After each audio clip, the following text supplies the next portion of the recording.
Ayo. Welcome to Benchwarmers, a Woso podcast, episode 15. 15.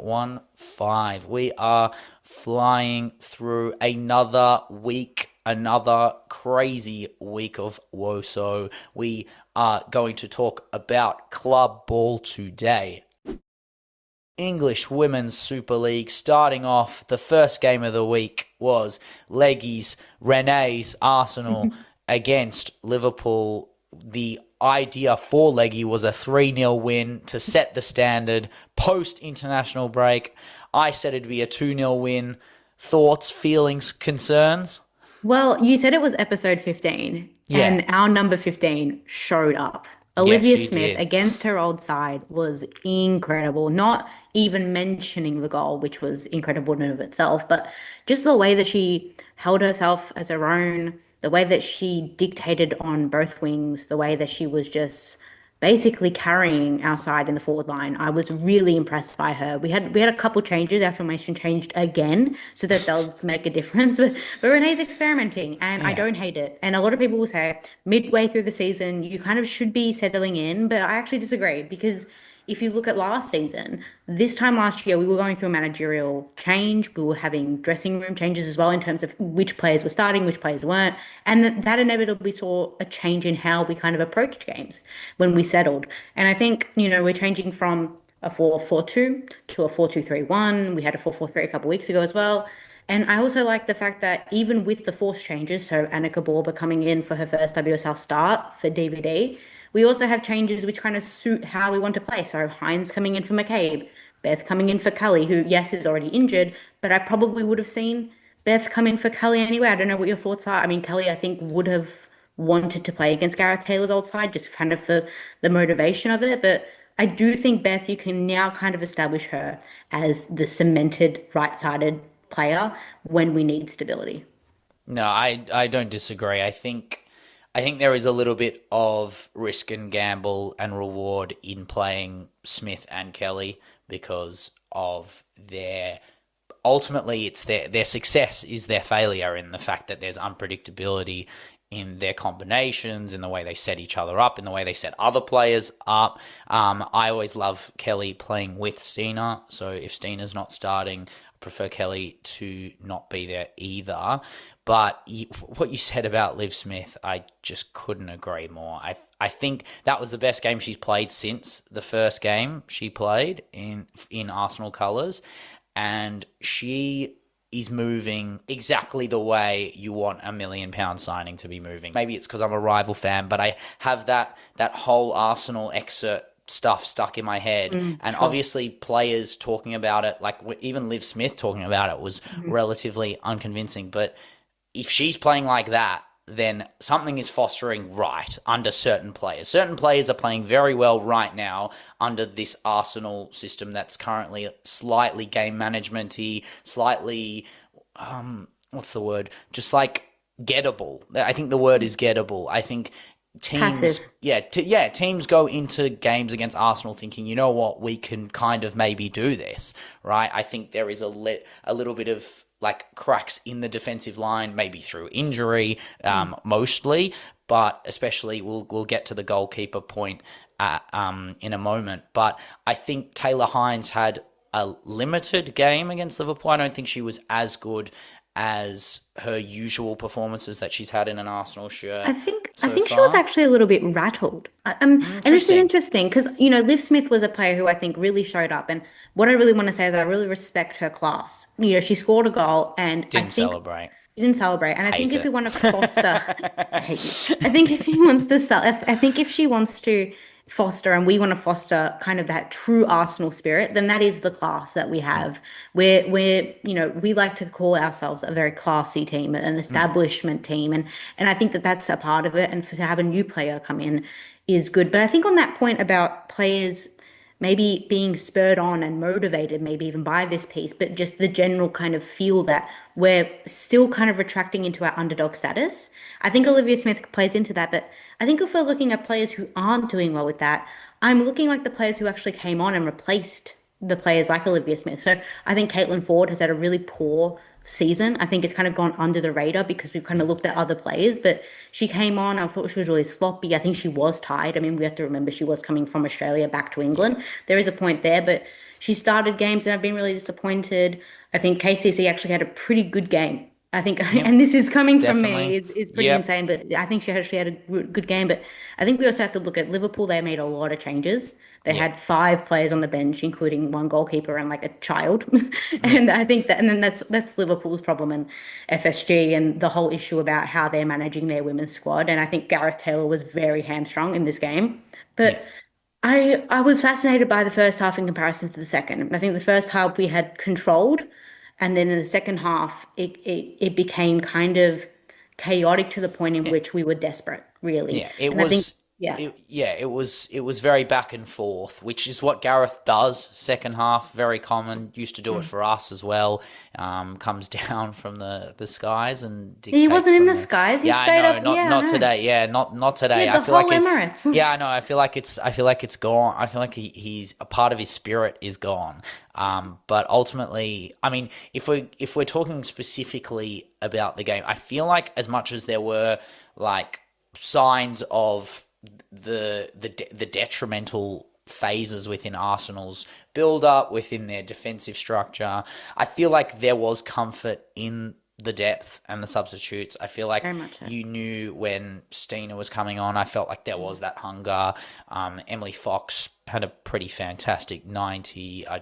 Can't really She's never not had a fantastic. Yeah, but I can't really pen down a mistake, but I think, I don't know how I feel about triple subs. I feel like the narrative didn't really need to change excessively much, but ultimately Olsen has been packing goals against Chelsea, has been packing goals in the League Cup, has been just on a run of form that I don't think she's had in her career so far, and props to her. And she was kind of gonna snag one, but I felt like there was visible struggle in the way in which Liverpool were transitioning back into defence. I feel like you had them for fitness. The Emirates was getting to them, definitely. The actual crowd of it all, the spectacle of what it means to play at the Emirates. You don't really know until you're there in front of 30,000 people, and you're like, oh, okay, this is different to playing at home. This is different to playing anywhere else in the league, and that's what Arsenal always has, is the edge over any other team, is that they're going to put teams in their place at home in terms of putting the blockbuster on. And some teams rise to the occasion, and I think of Villa in that scenario, but some teams just fall through, and I feel like the last 10-15 minutes of that game kind of showed what you were asking for, that setting the standard style play, I guess. Yeah, I think if we very casually going to go over the first half, I think, it was a great positive start from us. We scored fantastic Liv Smith goal, as we mentioned, and then it was the transition ball, and I think it really started off with Annika Borb and that chip. It's very unlike Arsenal. I don't think I've seen DVD do that at any point of her time at Arsenal. She's a ripper keeper, by the way. But I think, the loss of control in midfield, and then just how quick Liverpool was set up to transition, I think that's kind of what they wanted to do the whole time, and what they've been doing against tougher opponents pretty much the whole year. But tougher opponents for Liverpool have basically been the whole league, because they've just been unable to get any grasp and semblance of consistency. So I recognized that they were doing that even before they successfully did it. I kind of knew that that's what they were trying to do. I think when it happened, I was really like open mouth gasping. I was like, oh Jesus, like, oh my God. But I kind of sat with it at halftime and was like, okay, we're in a position now where we have the depth that Liverpool don't. We would just run them off the ground. I know we will score. And having McCabe on the bench, like I've been pretty critical of McCabe across the season, and I think this change was quite ruthless from Renee, and I didn't think she had the spine to actually do it. I feel like I just kept saying it, like, you know what, she's been shit. No player is actually out of any, like, no player is void of representation in terms of the criticism that they have. And if Mourinho was managing Arsenal, he would have dropped McCabe, right? Like, he would have dropped McCabe 3 weeks ago. But to actually do it and set a precedent and say, you know what, you actually haven't been good enough. And maybe it was a depth decision. Maybe it was keeping McCabe fit because she's been playing 90s pretty much every week. Yeah, but I think it's actually been a conscious switch. I mean, we've seen her being taken out of UCL starting at lineups, less so in the WSL. I wasn't necessarily surprised, just because I know the Taylor Hines factor, like the Smiths factor. I think Renee kind of wanted to play into that. But I think when it comes to the midfield, it's like a little hyperlink between them. Yeah. Like you know you're not bringing on one, you're bringing on the pair and the dynamic on that left side. I mean, I think Hines is a better right back, but to have them link up together on one side is also good. Because, I mean, Smith can also play. I mean, I think she can also play off the right, albeit better on the left. And Hines really likes that cross-field pass. I actually think her time at Liverpool, her best moments, from my recollection, against Arsenal were on the right, completely taking out Katie McCabe. So that's true. To me, you're replacing one, dynamic with Hines and Smith with another, with an established one with Katie and Caitlin. And I did think that the Taylor and Smith one was far better, but I think that the Katie and Ford one is far more reliable for Renee. It's a lot of names. No, I just love that. I love that it's called Katie Ford, but but yeah, Ford is an interesting one because I've also been relatively I've been kind of lean on Caitlin Ford because I believe that there's so much more to her game than goals. It's just the problem is she gets into so many positions to score and she's dragging shots. And she does this left-footed shot on the left side to the right-hand corner that just is now scuffing wide every time. And I don't know what's happening because, I mean, in a Tilly's top, that goes in. And I just really there are think just moments that I think it's a bit squanders, right? I think it's a bit of what Arsenal have been dealing with, and I think what the commentators have talked about when talking about Arsenal, too many options. I really do think that we create so much in and around the box, the wanting of just that one more pass to make it a better XG shot, just to make it that easier to get the ball. And I've seen it in recent games, very particularly around the box. We're wanting to just make that one more lateral pass, and I'm like, just have a shot. And when I say Caitlin Ford, I think of that. If we're talking about the Tilly's dynamic, I mean, I think Caitlin Ford is the far more instinctive number 9 come winger. And Hayley Rasso is more of the disciplined cutback crossing type winger. So to me, what I saw for Caitlin and what I'm trying to see more of Caitlin is a bit less of the sturgeon systematic style of play and just bring back that instinctiveness that we saw from Olivia Smith. But I also think she does get doubled up a lot, and that's not also her fault. I think Alessia, this is Caitlin reaping the ramifications of Alessia drifting wide, specifically to the right side, and then that means that the right centre half of the respective opposition can double up on Caitlin as the main player that cuts inside from the back post. And with Mariona not making late box crashing runs, you have a player who's struggles one-on-one regardless, who's now got to deal with a 2-on-1. And I think that's where Renee has to set up don't put all your eggs into one basket. You have a striker like Alessia who wants to conduct and orchestrate, but I mean, she's also a killer. And I think when she does the stuff she did against Real Madrid, I think how is there no impetus from Renee to be like, you know what? Like, put her in the middle and put the ball in her head, right? Like, let's keep her in the 6 yards because she's so deadly. But I understand that there is a natural hindrance and inhibition to mess with the Alessia Russo model, and I understand. Well, there was a really fantastic example of this, and we can kind of move into Stina and how she would have reacted and how she did react, because there was a moment in the game where on the left hand side there was a triangle between Katie, Russo, and Caitlin, and Russo, and I typically would expect a number 9 to have turned on her back foot and driven towards goal, but she committed to making that triangle, and I think that's where someone like Stina comes on, and all she wants is goals. All she looks at is the goals, and that's it. So she would have turned, and she did go directly at goal when she had the opportunity to. And, you can criticize her all you like for how imperfect her finishes are, how chaotic she is, how upsetting you can be when you're watching a game. But to me that she's such a unique player Perfect in the imperfection, you and know? it is perfect to open this game up. I think you can study Stina Blackstenius all you like, and you will never pin her down. Her moves are both. I mean, I just think she's like if you're a budding striker who wants to play football, like, and you're choosing between Alessia and Stina to model your game off, I think there is so much more of Blackstenius's game that you can model off. Like the actual direct straight line running is a manager's dream. To have that speed and power, straight line running, it's almost like, I mean, you talk about it in other sports, it's NFL routes. Like, she's got her own default routes that she knows that it doesn't matter if you're on my back foot, doesn't matter if you're in front of me,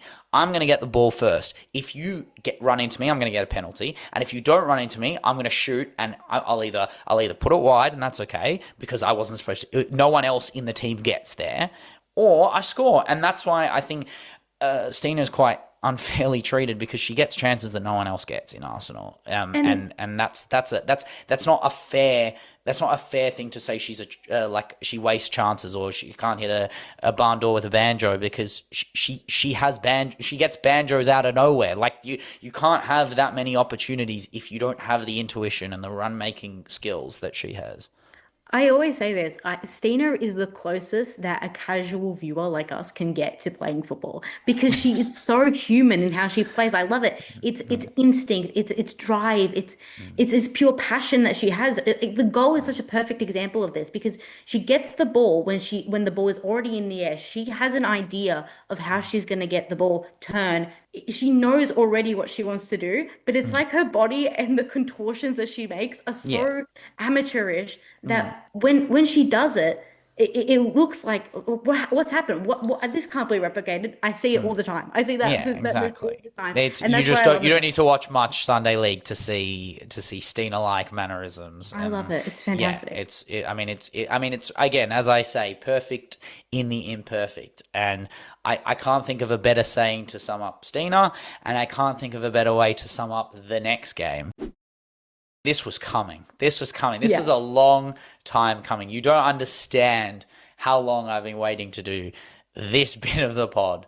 But Chelsea, emphasis on the LC, finally losing to Everton at home 1-0. Why am I not wearing a hat right now, actually? Hold on, one second. Brian Sorensen, you absolute genius. He's an absolute wizard. Victory for Sorensen. Season on the hat was falling off, and then he's just gone, nope, I'm going to tighten up. I'm going to adjust the straps. I'm going to click three buttons in, and those three buttons are Courtney Brosnan, Ruby Mace, and Martina Fernandez, and we're going to run this show at Borehamwood. My God, this was, I mean, there's just a lot to talk about in this. I mean, as I've dubbed it, the Saron song. But yeah, Chelsea, I mean, look, before we get on to like Chelsea losing their first game under the Sonia Bompastor regime. 100 and whatever games, 66 games in a row in the Premier League, in the WSL. It's without a ridiculous, without scoring. It's a ridiculous record, and like, shout out to Sonia and what she's done but it didn't break for Arsenal's. Chelsea. It but didn't break Arsenal's. no, it did not. But it was the best under the Chelsea reign, I believe. I think it's the best, better than Emma Hayes, which is quite impressive. But look, before I give Everton all the plaudits in the entire world and all the superlatives as well, we have to mention that this was one of those days. We're going to talk about the end. You can talk about the endemic issues if you want, but for me, as someone who watched this game, I felt like it was just one of those days where you talk to any Chelsea fan from 65, 75 onwards, they kind of knew this game was done. Like, they were going to lose this game. I don't know about that, Ben. I really don't. The amount of times they hit the post, the amount of chances that were squandered by, mutually, the captain coming on, Sandy, Baltimore, Aggie Beaver Jones didn't have a shot in an hour. Like, this is so uncharacteristic in terms of, like, this is water is wet. Everything was wrong, and that 18-yard free kick from Baltimore that looked like it was from 10 yards. They hit the crossbar. Like, it just summed up the entire game, and the header from Captain. Just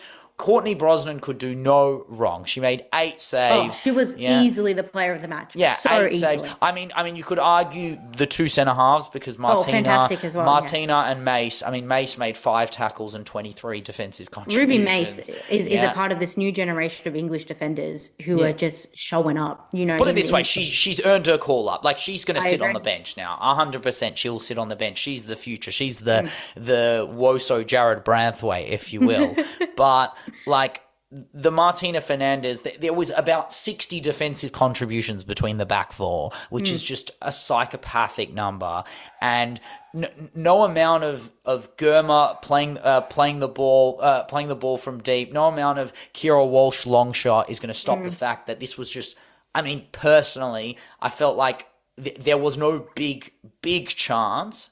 Other than maybe Sam's chance later on, I feel like there were a lot of decisions in this lineup that were quite suspect. And I think that they were forced on by Sonia. I think that there's, the Cuthbert injury. You can't, like, concussions happen. I think. That's fine. Captain was out. Captain. I mean, I've been calling for Captain to be off the pitch for ages. I think that's a benefit. But I don't know what's happened to Gura. What's happened to Gura Wrighton? I don't know where she is. I don't know why someone like Lauren James is coming in looking half the fitness of what she is. She looked just as unfit as Captain would have been. Personally. She looked like how she looked in the final in Spain. Oh, no, in the World Cup final, yes, after the red card, in the Euros final. Oh, you're talking the Euros actually. Yeah, she didn't do anything in that final too. Like, it's 20 minutes on. Yeah, exactly. She doesn't look fully fresh. We know what Lauren James looks like at the top of her game, and it's not that. It looked. There was so many questions. Nuskin thrown into the situation as well. 55th minute or something. I think at that point you're not asking for that type of midfielder.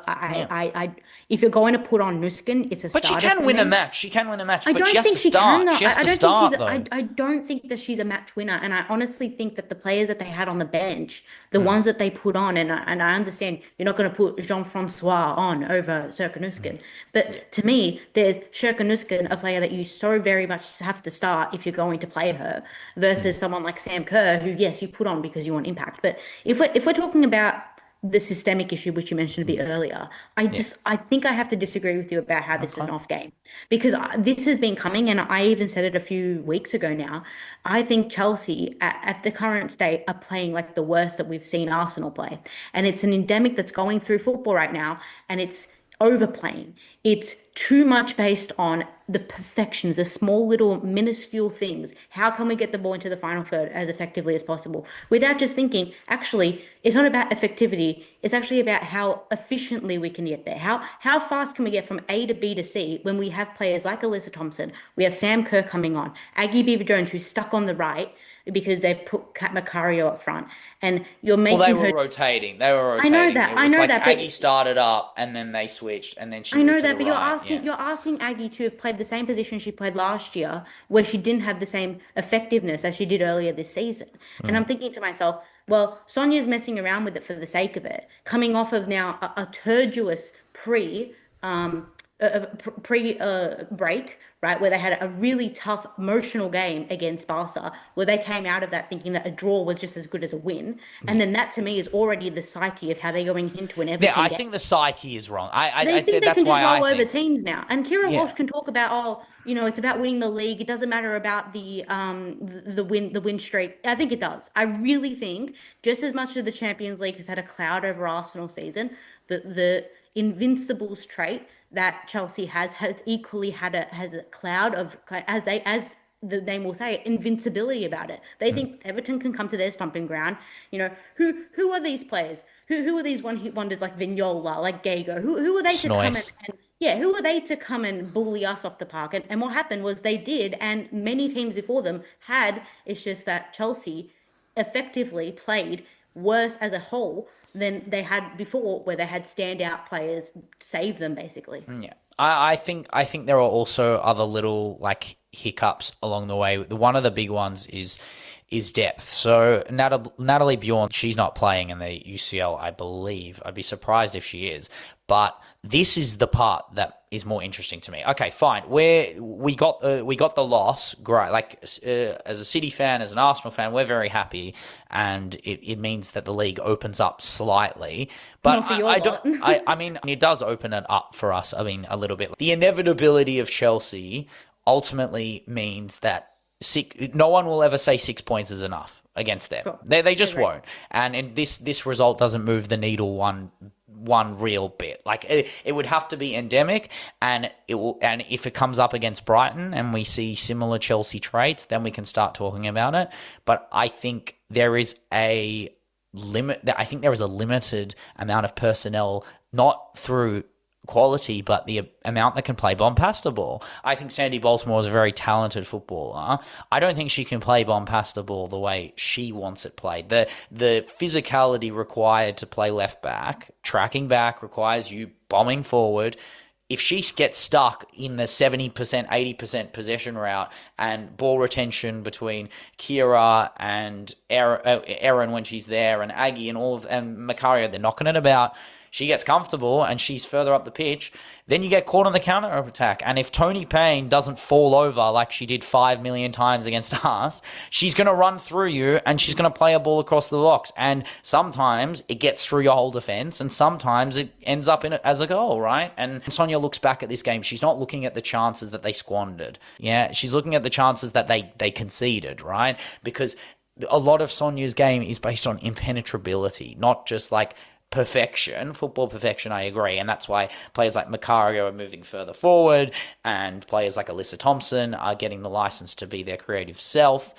But it's the chances that they squander defensively. And if Bjorn is out for a little bit, the imperfection starts to show, because Berman is a big drop-off. Yeah, anyone that they bring in that isn't Natalie Bjorn or Millie Bright ultimately is a drop-off. And I think Germa and Bright is an interesting combination, not necessarily complementing each other that same way. I don't think that they complement each other at all. I think Bjorn has covered for Millie Bright's poor performances this season. I think and a bit of the back half of last season as well. I think as a whole, and I obviously don't know the behind the scenes of Millie Bright's life, but obviously there was a reason why she didn't go to the Euros. I think that there's been a standard drop-off, and I think if you go to the holistic Chelsea squad, I really think on the pitch you can see players who will put their all in. I'm talking Ali Carpenter, I'm talking Aggie Beaver-Jones, I'm talking Bjorn to some extent, I'm talking Naomi Girma and her run back to try save that goal.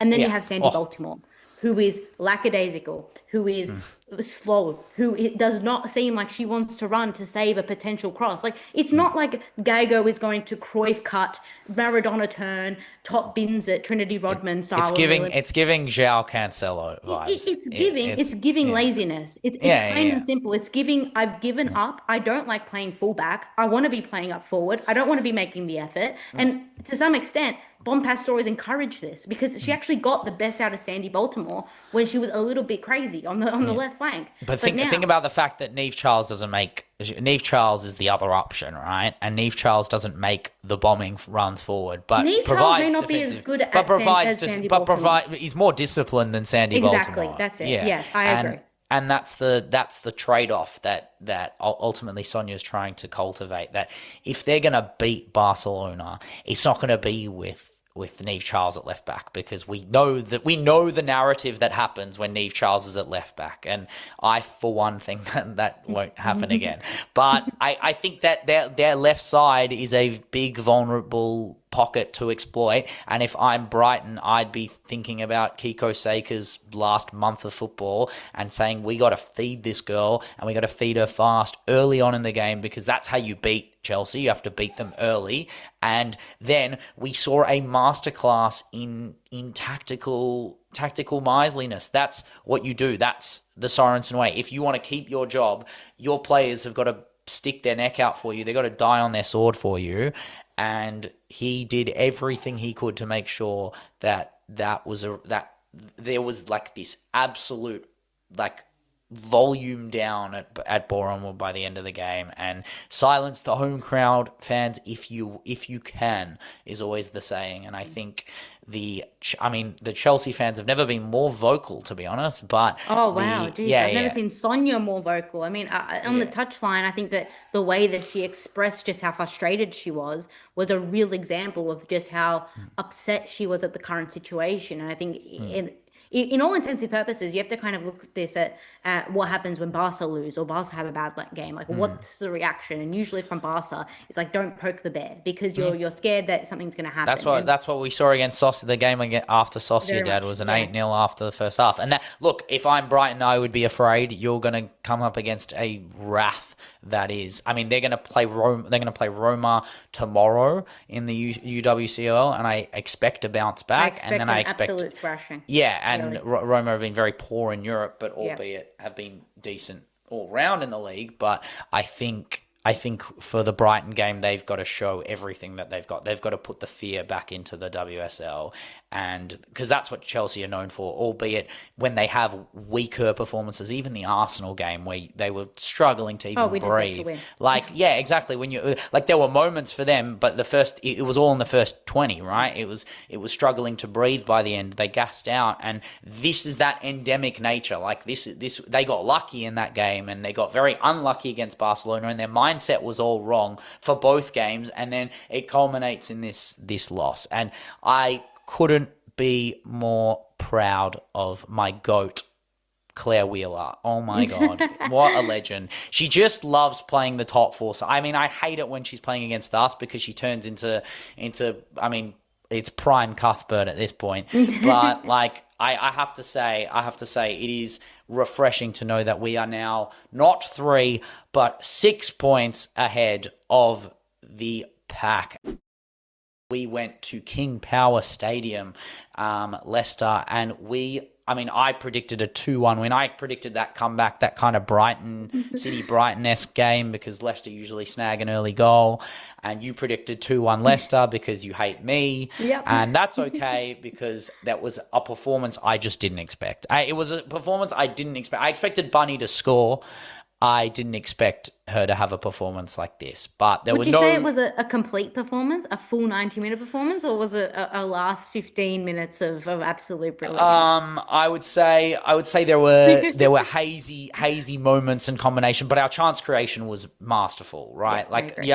Albeit the output not the same. We had 32 shots, they had 2 shots, and none on target, right? This was a shellacking. This was a cracking attacking combinations performance. Hempo is back. Hempo is so back. Uabi is back. Uabi's been great all year, but Hempo and Uabi is so much better than Fujino and Uabi, or anyone else and Uabi, really, because Hempo is so dangerous that Uabi is getting so much more space to do the overlapping runs. So now it's not just Kasparai on that right side being the freakish right back that she's been across the season. We now have the variations, and we have the personnel to do it all year so far, with that midfield of Yui, Sid, and then Grace coming on as a cameo. But now we have to add one more character into the narrative, as I have my Brazilian kit on today. Quero samba, baby. Caroline Nicoli, returning from injury, back like she never left. Seriously, I don't know how many minutes she got. Let's say it was 30. I don't think it was, but it was about 20. 20. She dropped 1 goal, 1 assist. Yoga Bonito Maestro. The ball to Bunny, a bit of luck, to be honest, and a bit of a bounce, and I don't know how Bunny controls it, because she's just like a pseudo brute at this point. The finishes she gets are actually so tidy and so clean, and there's nothing that Leipzig could have done about that. And I rate Leipzig a lot, but this was a game where just the shots were coming in. I think she made 6 or 7 saves and did her job. But Caroline's goal was the best taken, and Bunny assisted this goal, and I don't know how she played that ball so perfectly, but the finish is classy, it's technical, it's tidy, and then the celebration to end it all, just to, like, that's what it's about, right? That they're all bringing their own identity to our game. But yes, Uwabi created 6 chances in that game from left back. I mean, I can't ask for more from her. Rebecca Knack, I mean, this center, I genuinely am afraid. I mean, Alex Greenwood will play on one word, which is meritocracy. That's the only reason she should play, because Jade Rose and Knack together, I don't know how many games they've lost together, but I think it's 0.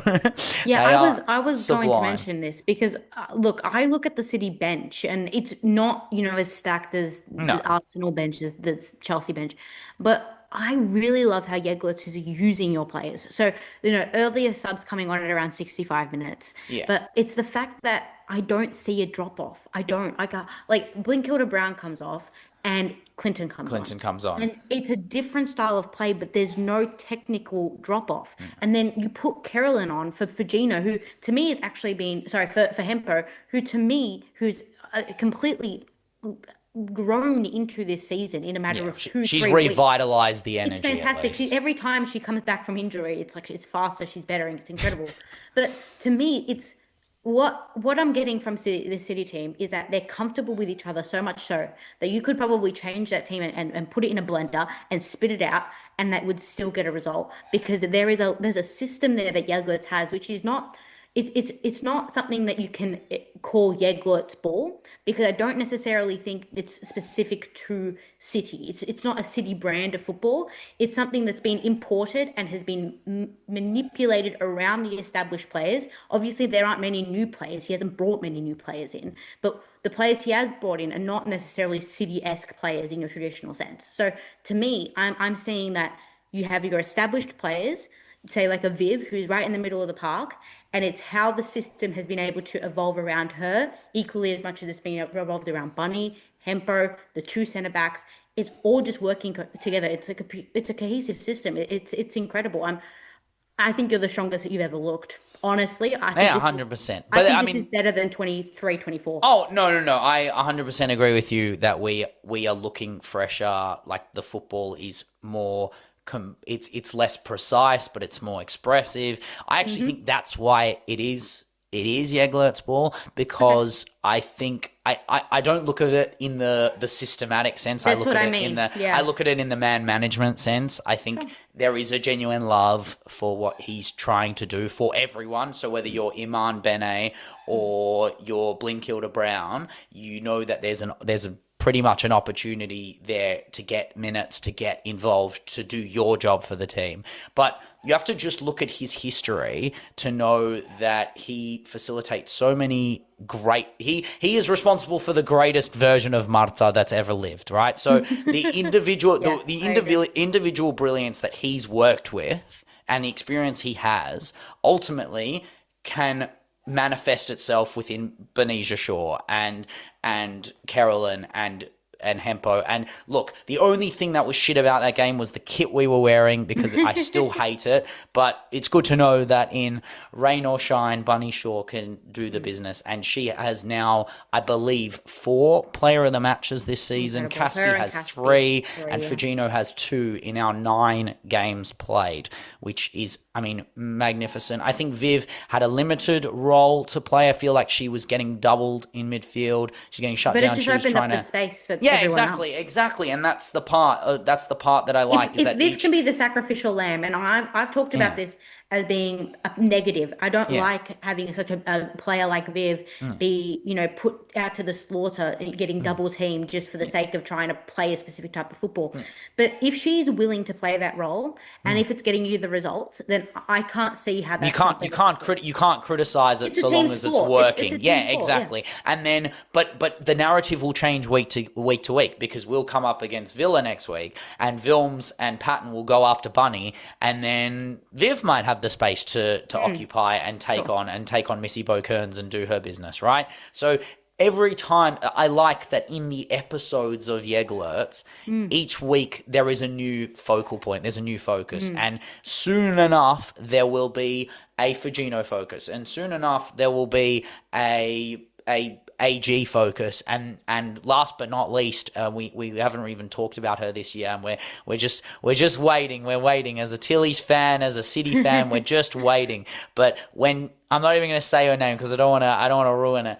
But like when she's we have back to say on the her field, name. No. They know who the Australian City player is, and when she's back, and if she gets in the starting 11, that's the question. If she comes off the bench, the form she was in prior to injury, where does her cameo in this season turn into? Where does it manifest for Jäglert? And I'm hoping it just continues revitalizing. Every time we get a new player back, it's like another cohesive gel. It's like another attacking output to add to our arsenal. Because when Kanak came back, it was the derby day and it was crazy. And Hempo came back as well. And then now we've got Carolyn, and we've still got more in the tank to give. We still got the space to develop even into a greater depth side.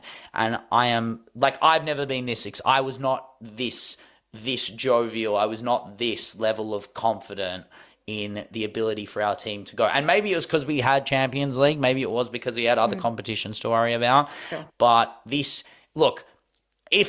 not now, when? There is no time to be confident if not now. And we are 6 points ahead of the pack. We are looking fresh and fit, and Andre runs the show. He runs the village. He runs Joey Stadium, and he's pramming us all the way home. I think.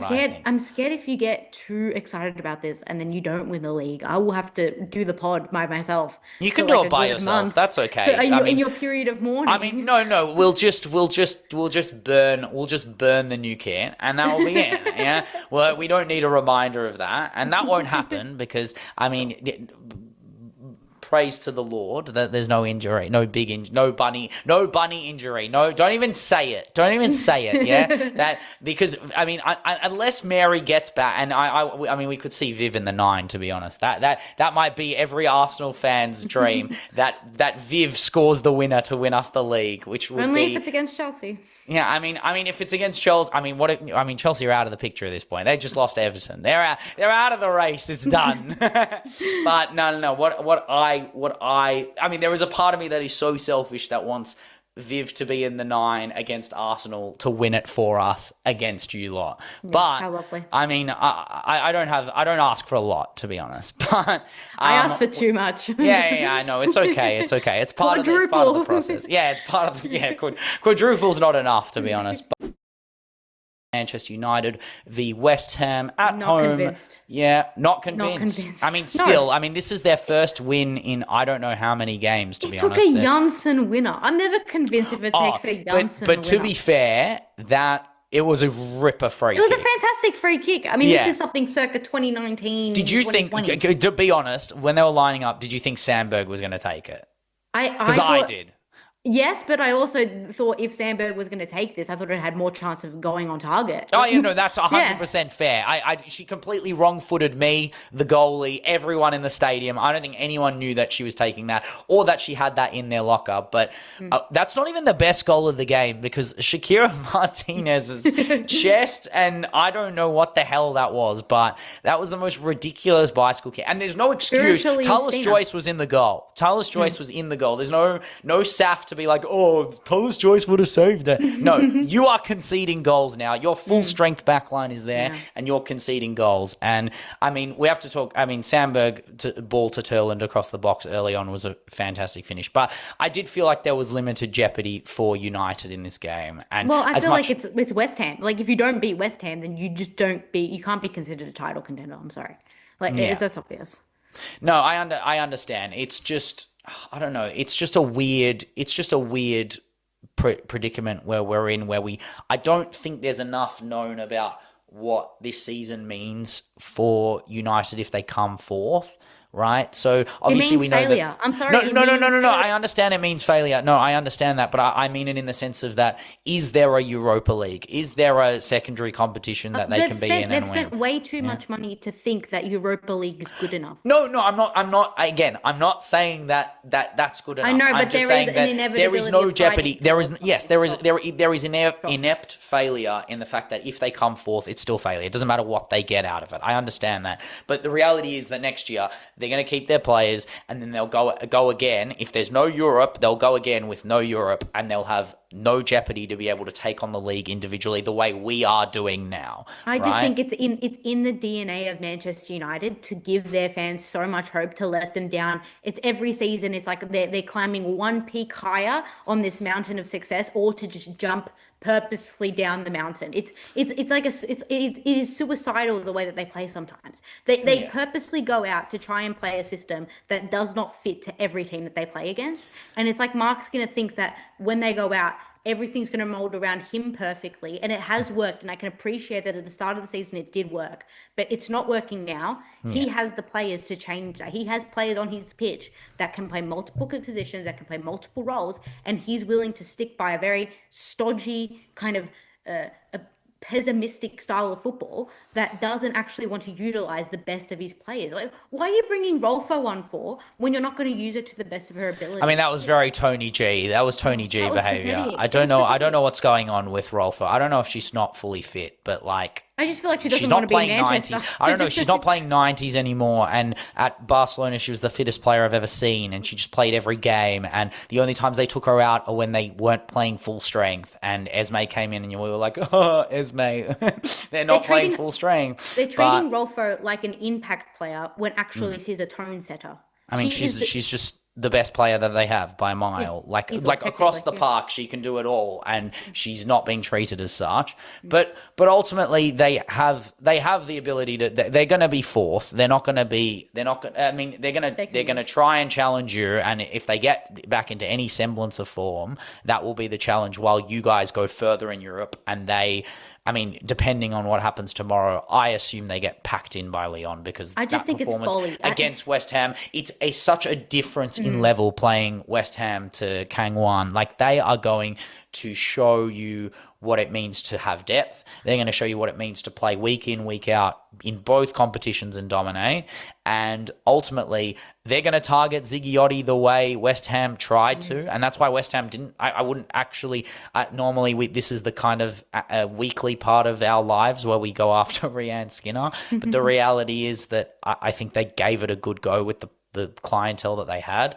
And look, it's just one of those things where I think they're still rattled and rocked from Villa and us and everything that's happened and VFL. Like, these were big. These weren't like soft wins or like moments of brilliance followed by moments of failure. This was like comprehensive, systemic destruction, especially the VFL game. That's the model that Lyon are going to use. They're going to use their inside wingers to cut centrally. They're just going to run straight through you in the center of the park. They're not going to hug the lines, and if they do, then props to them, and they'll try and take on Riviere and Sandberg where they want to be. But if they can narrow out that back line and target Ziggy Oddie, and I can tell you now, whoever that 10 is, whether the second striker, whether it's Besho or Yulebrand, or in my head it's De Mornay, or Chawinga, they're just going to go for her. And like, when they have a bad game, Ziggy Oddie is the culprit of that. And do you not think, though, it's folly if they try and go for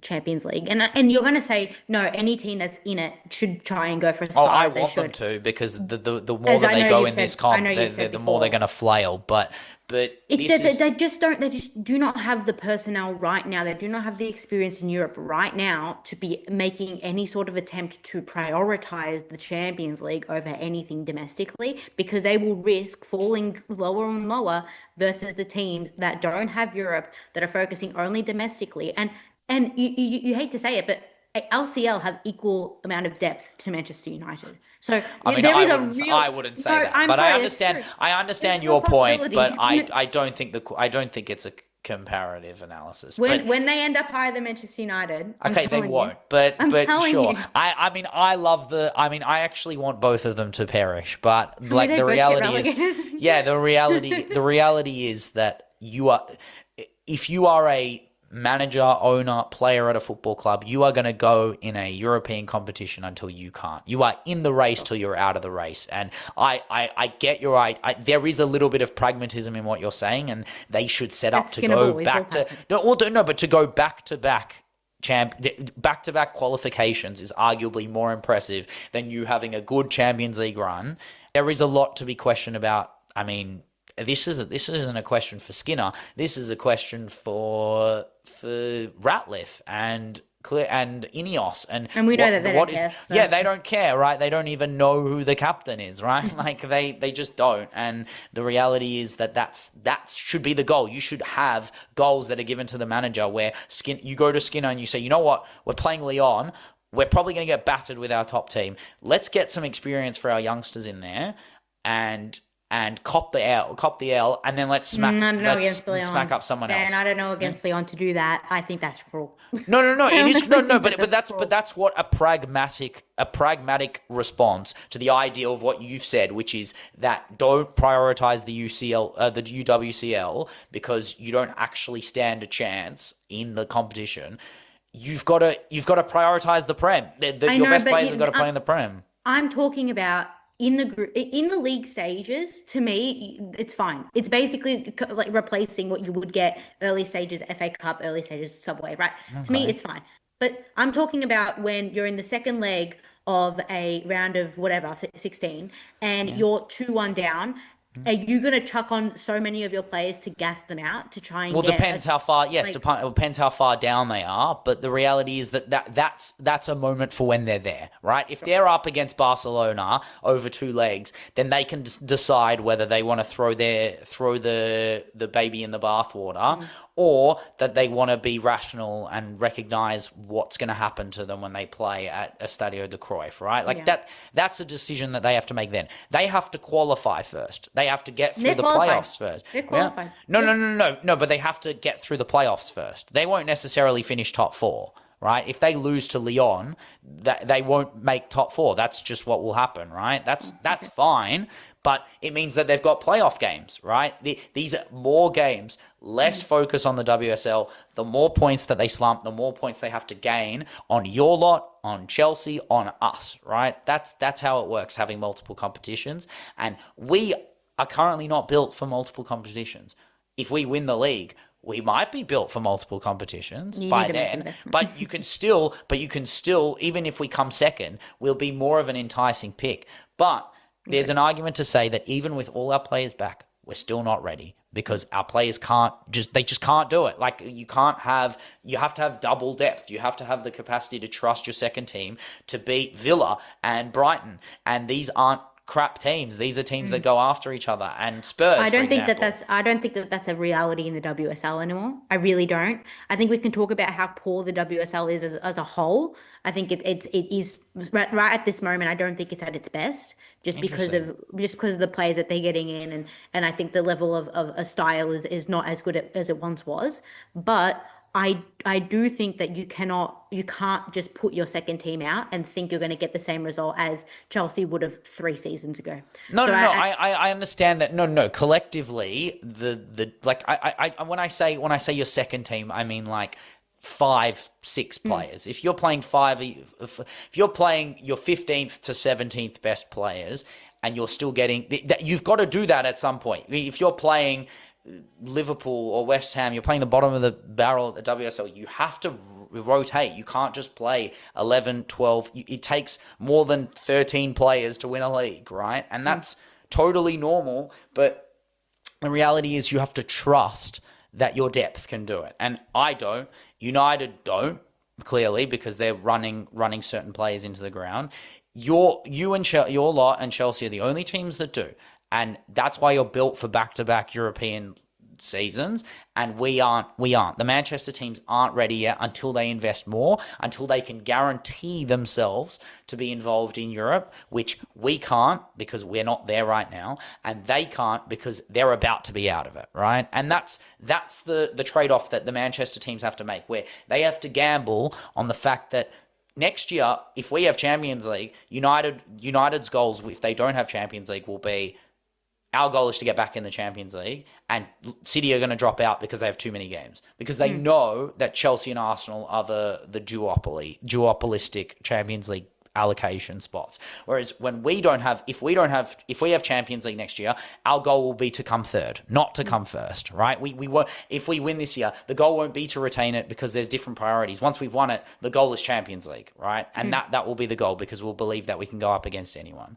But like, it's a hard parallel when you're looking at the depth of teams like Spurs. These are teams that are going to put the pressure on. And, I mean, Spurs are clearly doing it already, right? Well, I was going to say, I think that those 4 teams that you just mentioned are really good examples of teams that, as I mentioned earlier, you can't just show up against and think that you can just roll over them. I don't necessarily think. I think when they play each other, I think you're getting a far better representation of how they play as a unit, because they can actually start to express themselves a little bit more, start to play the style that they want to play. I think Martin Ho plays really well against teams like what he played against, and I think, to me, it was a deserving Spurs win. I think that there were problems there. I don't necessarily think that it was a red card for starters. I think it was honestly, I thought it was a tackle that deserved a yellow. It was a bit high, though. It was a bit, yes, but I'm sorry. One player's going towards the other player, the other one's going the other way. I'm sorry, it happened. Yeah, but all you got to see is the height of the tackle and the reckless nature of it, right? It's whether it's excessive force. You're right. 3 times a season. Yeah, and McCabe has Irish tax. I don't know what happens. Katie McCabe I think the referees are just scared of her, and that's totally fair. But that red card pretty much started the game, because before the red card, this game was a snoozer, and then the red card happened and woke the whole game up, and Villa woke up and decided, I want to win this game with 10 men, which is pretty impressive, and the goal in the 84th minute was a big let-off for Hansen, because she missed a big chance earlier, just 10 minutes before, and then that woke Spurs up. Sometimes it's better to hold a 0-0 draw, because Beth England, sorry, I apologize. Beth England, Chelsea legend, now Spurs icon at this point. Well, the only Spurs player. Yeah, the only Spurs player worthy of icon. Gets the ball whipped to her. She heads it far post, brilliant. And then Olivia Holt scenes as she rips through the line, smashes it through the keeper. But I don't know. I feel like D'Angelo should have saved that. I know it was a hard strike. I know it was a hard strike. It was a hard strike, but her hands were there. If your hands are there, you can save that. I'm sorry. Your hands are there. It's here. Just move them here. It wasn't this far. It wasn't super far away from her. But big win for the Ho ball, 100%. But I think the big news to come out of this, though, is the Jess Naz ACL. Yeah, exactly. And right. I hate watching ACL injuries. I just they make me nauseous. Don't even dare.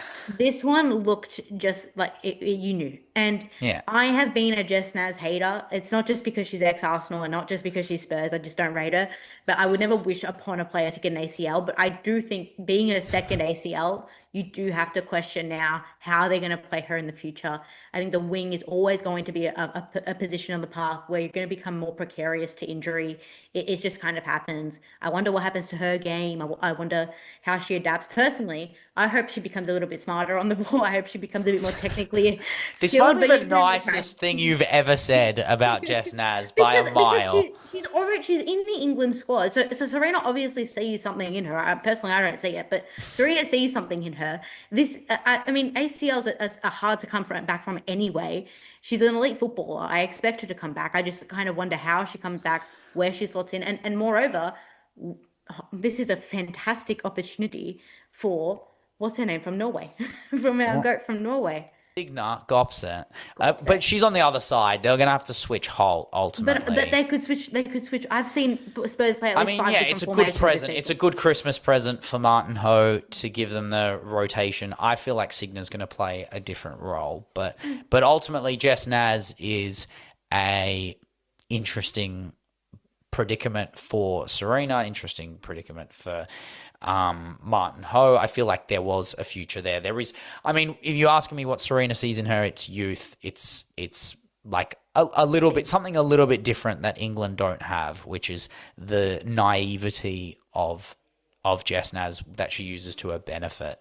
And I think it's kind of that's the Spurs identity, really, that naivety to your benefit, is that you kind of just go into every game thinking, you know what, we're going to give it a go, and if we win, we win, and if we don't, we don't. And I think it's kind of fun just rocking a Spurs watch and seeing like either a hilarity of failure and their backline capitulating, or some actually interesting, quite scintillating football, which is quite entertaining to watch, in comparison to a team that I can't watch with any sort of rose-tinted glasses in LCL. Beaten by Vidosic ball 1-0. There was also a penalty as well, but did you think it was a PK? Yeah. What did I see the PK? No, did you think it was a PK? Did I think it was a penalty? Not really. It was there. LCL tax. It's the LCL tax. It's happened twice now. Twice LCL. It was there. Like, I can see why they've given it, but it wasn't great. But Seika was great, and she was on the sheet with another goal earlier in the game with Maisie Simmons setting her up. It was, Seika's on a mad run of form now since Adjumang's absence, and I think they look a lot better with Maddie Haley in the side, just offering something different. I feel like Adjumang, it's harsh to talk about a player injured because I haven't had a chance to disprove it, really, and won't have a chance for a while as she recovers at Arsenal's rehab grounds, where she should really be going to City's rehab grounds, because Arsenal's rehab grounds are a hellhole. But Adjumang is very predictable in the way in which she's going to set up for Brighton, especially if she's not coming off the bench. Like when Serena was bringing her on, there was a bit of unpredictability, but the 0 to 60 of Adjumang is very complex, and ultimately the ability to narrate her, guide her, to coach her into the right positions from 0 to 60 is a lot more difficult than giving her a cameo at the end of the game when everyone's tired and she's that brute figure. Ultimately, like build of Bunny Shaw kind of vibe. Like that is the ilk that she's trying to adopt. But I think there is a lot to say about LCL not having excessive chances, Nikita Parris getting angry yet again at her teammates not taking on the right chances and taking shots that weren't great. Faye Godfrey had a few moments, but nothing special from LCL that I saw. I think LCL, the worst that they could be is probably 8th by this stage. I think that they're secure a mid-table spot, and I think that they should be very happy about that given the start of their season. And I think the highest that they could do. The question is not the players happy. Is Michelle Kang happy with it? Michelle Kang's never happy. That's correct, and that is the correct answer. And that is the thing. How ambitious is this LCL side? How long term is the project, despite the fact that a lot of the signings are not really long term and very pragmatic decisions? But we will get to that across the season as we vamos to the Liga F. Barcelona and Tenerife. I knew this game wasn't going to be as convincing. I look like a clown when I was watching this game. Yeah, you said 6-0. I said 3-1. I really thought they'd get a goal, but ultimately... Absolutely not. They had like 3 shots. No, they had 3 shots, but I just think Tenerife are pretty resolute at the back and made sure that there wasn't really big chances. But also, Barcelona... This Barcelona side now with a myriad of injuries, including the best player in the world, who has been the best player in the world for the last 3 years, it takes its toll. And there are certain inevitabilities that disappear. One of them that doesn't disappear is Ewa Payor, and the other one is Alexia Putellas, who delivered late blows to Tenerife. Leaving it late, but... Ewa Payor doing the business, being set up by Aicha Kamara and Carolina Graham-Anson, who I believe had her best game of the year so far. Which is a damning, by the way. Yeah, her I best agree. game Yeah, and it's quite lackluster. But I mean, she did set up about 4 chances, one of which was to Vicky Lopez, which I'd expect Vicky to absolutely lace through and finish about 97 times out of 100. But ultimately, there was some good saves from Tenerife's goalie, but I mean, the talking point is Puteas's volley in the last few minutes of the game. Goal. It's Such a beautiful whip. It's a beautiful strike. It's poetry in motion. It's Di Canio of the ilk, basically. That volley is sublime. And then the volley after it on the buzzer where, I mean, Vicky taps it and it gets saved. That volley is just as perfect. Like, her technique with ball striking is second to zero, and like it's just, when they're on and they flip the switch, it is just a different breed. But I still think this 2-0, weird to say, but it's not full strength. It's not the Barcelona we know, the killer instinct, that the takeover, the burst of 4 or 5 goals in a row, which is doable. And maybe, on another day, this is a 3-4-0 win.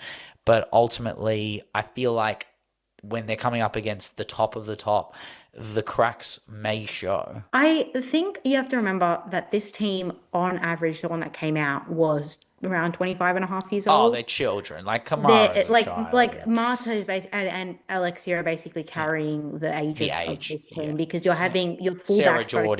Sarah Geordie, Carla Julia, Kamara, all 18 or 17. Yeah, crazy. You look at the bench and you go... Vicky as well. You look at the bench and you go, you can bring on Alexandre, you can bring on Brutes, you can bring on Marky, but most of all, you can bring on Pina. And you know what happens when you bring on Pina. So to me, I'm Tenerife put up a fantastic performance, your typical 5-4-1, if you like, a resolute defensive effort. But I think Barcelona kind of got to a point where you're kind of watching and you're like, when? Just when? If not now, when? Yeah. And Payot knows when. But it will be different when we look at, like, the other teams going on along the lines, because whoever they come up against, I mean, they've got Benfica tomorrow. I expect, I mean, when they were playing Tenerife, there was a bit of a rest up for those players so that they can set up properly, despite missing 2 of their 3, in my opinion, 2 of their 3 best players, and ultimately missing a myriad of footballers, not full fitness. I even think players like Kika, who are not, again, even when they're coming in and out of the side through fitness, are just not fully back to their fitness levels properly. But it'll come. It takes time. But ultimately, this is a hampered Barcelona side now, and I think they don't have to reevaluate the goals, but they have to reevaluate their output, their newfound output, with a midfield that, if you ask me, the midfield 3 at the moment, the mix is probably Sarah Geordie, Puteas, and Leia Alexandri as the main frame. And it's funny because, like, in any other team, that were a mid-table WSL team, you're like, holy crap, this team can completely run over any WSL. Yeah. But this is arguably one of the worst Barcelona. Just thinking about APA Prime, just thinking about like what we had in the past, even Mariona slotting in there at some stages. Yeah. I think this is, and Kika as well, when she was playing a bit deeper as well. Like that happens. And I wonder whether that's an option for Romeu, if he wants to try Kika in the 8 or the progressive 10 and have Puteas play deeper. And I was going to say the opposite. I personally just want everyone to be pushed a little bit more forward. And you're going to say, well, it leaves them exposed in defense, but they want goals. Barcelona I agree. 100%. We talked about my terrible prediction. Your terrible prediction for the next game. This is I want to know your thought process to how you thought that Atleti were going to get a 5-0 win, and then kind of go what happened in the because I didn't think Sevilla were good. I thought Atleti style on teams and play that crazy street ball that they like to play when they play against rubbish teams. But ultimately, I think Sevilla were the ones playing street ball 20 minutes in, because, I agree. I mean, the first goal was a nice, it was a very lucky deflection off Loré into the goal, but the build-up play between Morcillo and and the midfielders for Sevilla was excellent. But the second goal from Marquez, I don't know how she hits this ball so well, but my God, she's taken it from the centre square, runs it through and just goes wallop and whacks it crossbar and in. No way you're going to save that. They're 2-0 up in 20 minutes. I was shocked. I was like, this is wild. I mean, the question was, there was obviously going to be a comeback. Just how far was it going to go? And I feel like, look, Sarriegi, you could have had a hat trick, like you were very good this game, but it was a goal line clearance. You had Luani's cross, and you had another more like this goalie. I don't know what was in her after the 2 goals went in, but ultimately Amayor taps through the goalie for Luani's first goal in the 58th. Luani's first assist in the 58th minute, and then the own goal from Alvarez was actually a really good header. The whip was sublime, and then she heads it in perfectly near post for the 2-2. But it's a shame it's an own goal, but Sarriegi had another chance in the 90th minute, and so did Medina, and they were great saves by Sevilla's keeper to hold it to 2-2, keep them away from Real Madrid, which ultimately kind of makes me question what's the coefficient next year, what are their plans, is their goal to come second? I don't know what their league ambitions are, but ultimately with Bayern tomorrow, it's a must-win game for their Champions League season, albeit Bayern other than position, have nothing to lose out of this game, but are going to want to imprint their mark on the UCL and just say, we are the second or third best team in the UWCL, and we're going to smack Atleti, who are trying to contend. I think Atleti are really funny to me. They love to play a very optimistic, idealistic style of football where they're relying upon individual brilliance and fantastic efforts by their individual players. And then when faced against that exact style of football, crumble. We saw it with Tenerife, we saw it with Bilbao, we've seen it in the Champions League as well. I struggle to think that Atleti have the defensive stability, but also the midfield stability. And I know you love Gabby Garcia. I know you love Gabby Garcia. I do. But I do think that there's a bit of overcommitting forward. I do think there's a bit of being a bit. They're playing 2-10s. They're playing 2-10s. Well, that's the thing. They're overcommitting offensively, but they're also a bit naive defensively. We're looking at a team that it thinks that every other team is just going to completely forget that transition ball exists. And if you're playing against this Atleti team that has players that can cut you through the flanks, they can cut you centrally, that can play a long ball or can completely carve you up with beautiful triangles. It doesn't matter. They can score a goal any way possible. But it's kind of like that they think they're the only ones who can do that. And 100%. And I do think that there's a level of naivety there. I think that there's a level of kind of passive naivety, if you like. So you believe so much in yourself that you can do it, that you then rest on your laurels. And I think Atleti kind of have this, and it's a bit of a criticism of Joga Bonito ball in general, because I do think Atleti are probably the only team that really try and aspire to that. They've always had a Brazilian cohort within their team. I think that's kind of the thing about Joga Bonito in a league style. When you need consistency, with Atleti have struggled with in comparison to their Madrid crosstown rivals that have had consistency, you kind of have to balance how you love to play your beautiful football, but also that you need results. And you're seeing now with Madrid coming up against a team that at the start of the season, I don't think we both saw as would be a mid-season rival for the second place, Sociedad, and you just saw the class difference there. You just saw that there was a team willing to go the 90 minutes, to go the extra mile. Yes, it was an own goal. Yes, it was a scrappy game. But to me, I only really saw one inevitability, even though I thought Sociedad in the first half were very strong. They are a strong side. Imade was benched, Ezagüero wasn't playing, and they still fought toe-to-toe. They jumped in the ring with a Real Madrid side that's been putting up relatively strong results. And I think that, it wasn't really, you're 100% right. It wasn't indicative of any sort of it wasn't indicative of any sort of Real Madrid brilliance, but another insane own goal. What a great header, by the way. This is a perfect set piece gone wrong. But do we have to call this the Woso own goal as well? Like just a beautiful near post. Yeah, the new. Yeah, I mean, it's just I mean, I don't know. The other header is more Woso own goal. Sure. The Sevilla own goal is more Woso own goal because it's a looping, perfect near post, like thumper, but not really that hard. This one is just a perfect, like this is an Arsenal Nicholas Jova header right there, like far post, Gabrielle running onto it. It is perfection. It's just a shame it's in your own goal. Athenea was pretty decent, but also just like, I just think... Did she lose like 10 or so duels in this game? At least she's trying, but it's hilarious. She's just, I think she's still just easing back in. I thought she was back after last week. Yeah. But, I mean, there were some moments, and, I mean, we'll get to the UCL on Friday, but obviously we're recording this after the UCL, but that Athenea was a little bit more impressive in that performance. But what did you think of the VAR decision? The corner, Misa catching the ball, falling out of her hands. Was she bumped?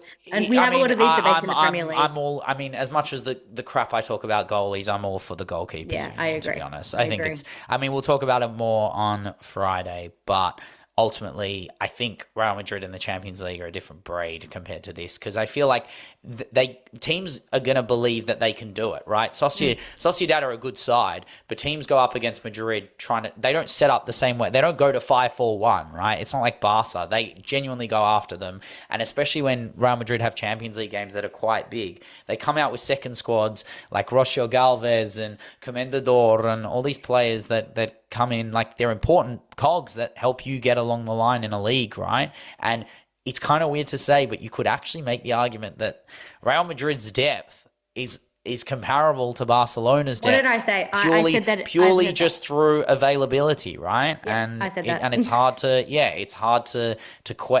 like question that. But like, I mean, we didn't really even speak about like, I mean, Misa was excellent in this. Misa was fantastic. I was just about to mention that. I was just about to say, I criticized Misa last week or the week before just about how willing she was to step up as the number one keeper. Obviously, because she didn't start as the number one keeper. I think there's a lot of... Frooms are still not back yet. Properly. No, and I think that there's a lot of players in that team, you know, Athenea being an example as well. And if you want to quickly touch on the fact that Trinity Rodman may be at Madrid come January. Oh, my days. But, honestly, I've never cared less about where a player is going, purely based on the fact that I haven't watched her play a good game in like how many months is it? Like over 12 months now. It's actually insane the way in which the press, the NWSL press are talking about her is like she is prime Alex Morgan. Like this is ridiculous. She's the LeBron James of soccer.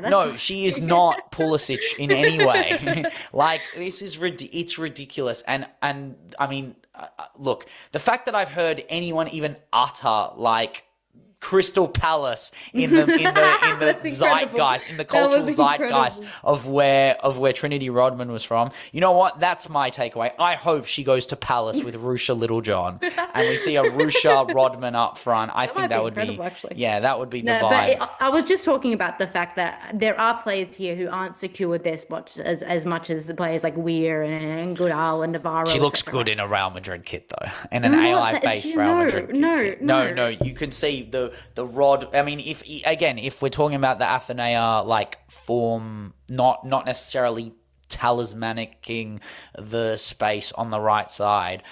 I mean, you have Caicedo, you have Weir, you have Redondo. Rodman could easily slot into that Casada system, albeit I don't know why, and it's a lot of money. It's a lot of money you have to put down. The money that that Spirit tried to put down, you're gonna have to match that, right? That's the number that they want, and ultimately, I can only see 3-4 teams being able to fund it.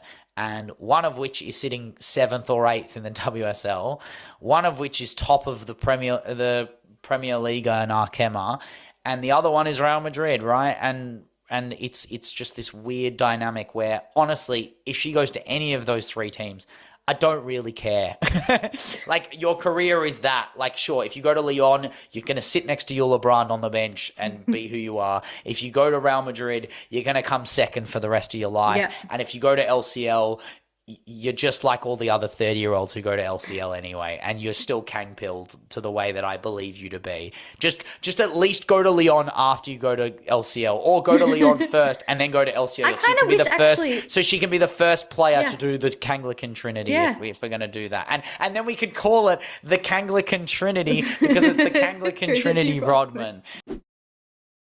We're going to move from Trinity and from the Liga F to the Bunds, where we get to what I thought was it was going to be a goal fest, not one-way goal fest, but ultimately this was, I'm going to call this the title ender. This is the title ender. So we've said that for the last 3 weeks. Yeah, I know. This was the top 3 clash, but this is over now. The FRAUEN Bunds, we got to stop talking about it at this point, because ultimately the Bayern machine just keeps going. And it started relatively slow, but the chance creation machine of Barcalas's mob is mental. And it was a makeshift team. Caruso was in there playing defensive positions, moving into midfield, moving up to attack. She was kind of like that free roam role. Dahlmann was back in the side. Eriksson was there, but Bull and Dahlmann and Pernille Harder. Wow. Just world-class performances. The ball, Clara Bull starts it off from Dahlmann's beautiful pass, and then when Anyomi hit the bar from the header in the 23rd minute, basically that gave Bayern the license to be like, you're not getting the early goal that teams usually get from us, and we're just going to do it. We're just going to do it again. And Bull was playing it to Harder, and Harder was playing it to Bull, and Dahlmann was playing it to Caruso, and everything was just clicking. This was flow state football, and ultimately, if you're a right back in Germany, I feel bad for you, because Clara Bull is going to run at you and she's going to take you on and hit you hard. And then when you're dealing with the wingers that are Harder and Bull and Dahlmann terrorizing your fullbacks, you have Damjanovic terrorizing your centre halves, or not terrorizing your centre halves, occupying her own space, unmarked, and ends up with a brace in a 5-0 victory away from home, which is just sublime. The second half was more of the same. Bull to Damjanovic, the delayed run was beautiful. Bayern had another goal. It should have actually been 6-0 because there was an offside goal ruled out as Damjanovic set up Pernille Harder. I actually caught that offside. It was ridiculous. It was just not offside in any way, shape or form. But again, after the offside, they were still hungry, but Harder playing it to Alara Settler, who shimmies the defender, then shimmies the goalie, and then score. It's just like your bench players are styling on Frankfurt. Like they got completely turned into a sausage. It was disgraceful how good they were and how easy it looked against the third best team, in my opinion. Maybe not the table would say otherwise, but if you ask me who the third best team in the FRAUEN Bundes are, I think it's Frankfurt. But do you have anything else to add? Yeah, I was just going to say, I mentioned this to you when I woke up and saw the highlights and watched the game a bit, and I said this was the best team I've seen in the FRAUEN Bundesliga since the 2019-20 VFL team that got 85 goal difference, that doubled Bayern's, and they got I think it was 8 points ahead of them at the end of the campaign. It was that team to me was a Champions League winning team for all intensive purposes, but I am astounded to see the disparity of quality, and not just quality, but game management, tactical efficiency by Bayern. I think the Bundesliga has always been known as a league where tactically you're going to be getting the best of the best, but I saw a Frankfurt team that looked completely out of their depth. They looked basically by the third goal frightened to even attempt to go forward, just because they were scared that they were going to get transitioned or they were going to get cut open again through midfield. I think the game was won and lost through midfield, honestly. I think you can say that Clara Bull had a fantastic game on the wing, but it was the distribution to Clara Bull to cut it back, to cut it in, etc., etc. You're getting a player that and we can lament how great Clara Bull is having a season, but you can only do that with the support around her. And I think this Bayern team, I think it would be insane to not win this league. I'm saying it, but by at least 3 games, 12 points. Wow. I'd say 9. I'd say 9 or 10. Maybe they'd be lucky to get double digits, just because when they get further in the Champions League, then that's what I was about to say. it will drop off a little bit. They'll just ease off. Semi-final for me is at this point a minimum. You think it's a failure otherwise? Failure otherwise. The depth, the quality of players. There's only really Lyon for me, and even they're struggling with consistency when it comes to complete in and out. Like since the battering of Barca. I think they want to draw Barca again. I think they. Yeah, you reckon? Think when we're talking about the final 8, obviously they won't draw Barca because they'll probably be top 4 alongside Barca. Agree. But they want Barca again. I think that 7-1 gave them all the energy and the juice to be hungry, to be a different level to them what they expected. But if they get Barca again, they know Barca. I think Barca don't actually want them again because they can't do any better than what they did, right? Obviously, I mean, I actually have moved my screen, but you can see the Bayern kit up there. They are inching on Barca. They want that game again. They want to redo it because there is no worse than that they can do. Like, if they come up against Lyon, it sets a new narrative. And if Lyon pack in 2 goals earlier, 2 can become 3, 4, 5, and an old pattern start to emerge. But if you lose to Barca again at 5-0, like, it's not like there's anything to, like, if you lose 5-0, it's still better than 7-1, right? Like, there is something to be learnt no matter what the result is in that first leg. If it's at Stadio de Cruyff, if it's at the Allianz, that's their prerogative. But I think that they want to settle old scores, and that game was definitely an indicator of the start of Clara Bull's run and reign, and the start of Pernille Harder's rejuvenation, and obviously the Damjanovic resurgence in her career and her moments. And I mean, ultimately, you sent me a meme earlier this week where you sent me the Kendrick Lamar cover, the Damjanovic, and I thought to myself, I mean, if you're gonna do that, then I'm gonna add some meat to it. You do set up the content. Yeah. This is how we do. We are a content machine here. But I have written a cover that I'm calling Damjanovic Nucleic Acid, or as I should call it, DNA. I got Ariana Franzica in the flanks when I play. I got Pernille Harder, Tanikawa, and Georgia Stanway. I got Magdalena, Lena, Clara as I interpret space, cause I'm a Ramdeuter, a space exploiter, Giovanna DNA. I'm a runner in the half spaces where I set up my bait, meaning Clara and Alara cut inside and penetrate. Add in Hana, Tanikawa, who match win up on their days. You can't stop us, and the run we're on in MUNICH. That's breathe, what I got. Ben, breathe. I can't breathe. But that was great. Yeah, I think that was your best one so far.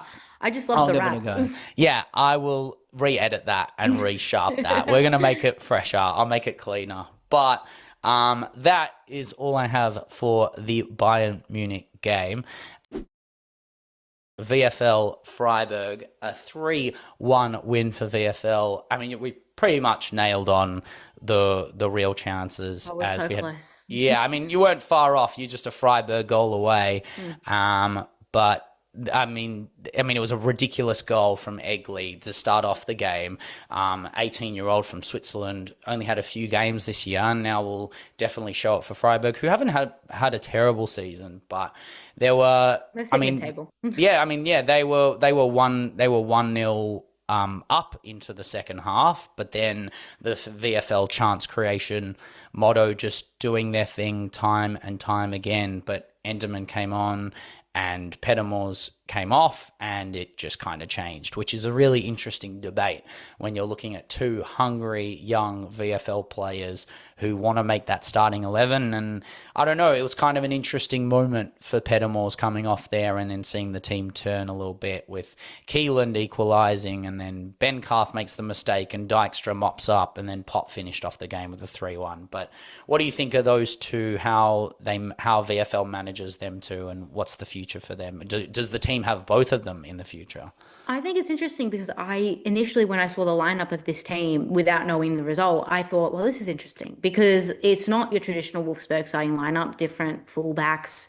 I thought to myself, well, how are they going to bring in the subs if they are going to bring in the subs, or will it be a comfortable win? And I thought, after the first half, I said that there's potential here in this particular starting lineup, but I did think that they needed those subs to come on just to add a bit of stability. I have always been up for Pettimores. I've always called for her to be in the team, but I actually think the difference maker was Minge, because I just think that she added the stability in there. Good super sub as well. I think if you're looking for a player, and it's really rare to have a defensive midfielder / defender be a good super sub, but in this particular scenario, she was, because she was able to both add stability, but also add kind of the trigger to push on and push forward. And I think Pop in the first half really lacked a lot of distribution to her. And to me, it was basically, how can the subs come on and fit the hole that was the final third distribution? And I think that's exactly what they did. I love Pettimores. I think she's a great young player, but I think at this current moment where you're kind of coming into a lot of games, coming into Christmas, you're going to be tired, you're going to have a lot of legs. What is this Wolfsburg team going to do if some of them go down? Can I rely on Pettimores for 90 minutes? Can I rely on Zakai for 90 minutes? Can I rely on this midfield duo for 90 minutes? And I think this proved that they still need a bit more in terms of games, in terms of quality, in terms of positioning, to tactical kind of tuning, just to get everything right, to distribute to Pop. Because, you give Pop anything, she will score head, foot, chest, knee, whatever. So she will score a goal. And I think that's what players like Huth, and that's why you keep Huth in the starting lineup, to me, and that's why they did, because you can have a 34-year-old there and her look like, the best player on the pitch, because she and Pop have a phenomenal link-up. Yeah, they've been doing it for better half of a decade. It's insane, that combination. And I think, ultimately, Pettimores, I don't know what Pettimores' best position is, to be honest, because I've seen her in the 9. She's a bit of a floater. Yeah, seen her in the 9. I've seen her in the 10. She reminds me of Viv. Yeah, interesting. Wow. Yeah, she reminds me of Viv. That's a very high bar to set. But ultimately, as a 22-year-old. I'm talking about a player that. Maybe even she takes the game on the same way. I will say that the game against United was very Viv-like in the strikes she was taking from distance. She just backs herself in with self-confidence. I just mean that she's a very traditional women's football player. I'm talking, you could have chucked her in a team 10, 15 years ago, and I would have seen that style of football. Give it a go. She's got a bit of spite in her, which is always good. And I actually think she's got similar traits of talismanic, put the team on your back nature as Hoffenheim's number 1 in SERIE, who's just scored for her first goal in 5 games, I believe, in a 3-0 win over Union Berlin. Hasn't scored since the 18th of October. And it's proven with their table form, because they've completely dropped off. What are they now, 6th? Right? Exactly. So this was a team that was second. Exactly. So we're hoping there's a little bit of a resurgence into the Hoffenheim season, and winning 3-0 at Union Berlin. Oh no, not at home against Union Berlin will do more than enough to make sure that the train goes back on track. And usually when SERIE gets 1, it turns into 2 or 3. And the same can be said for Werder Bremen's win and over Karl Zeiss away from home, as Larissa Mulhouse scores the winning goal, a penalty. She is now the top goal scorer in the Bundesliga, alongside Fudala with 8 goals. 2 players we spoke about all throughout the year who've been fantastic for their respective sides. Those talismanic strikers who get into positions. Mulhouse, I think, is the better of the 2. I think she has more to her game, the physicality, the skill, the skill set, the dribbling with the ball at her feet.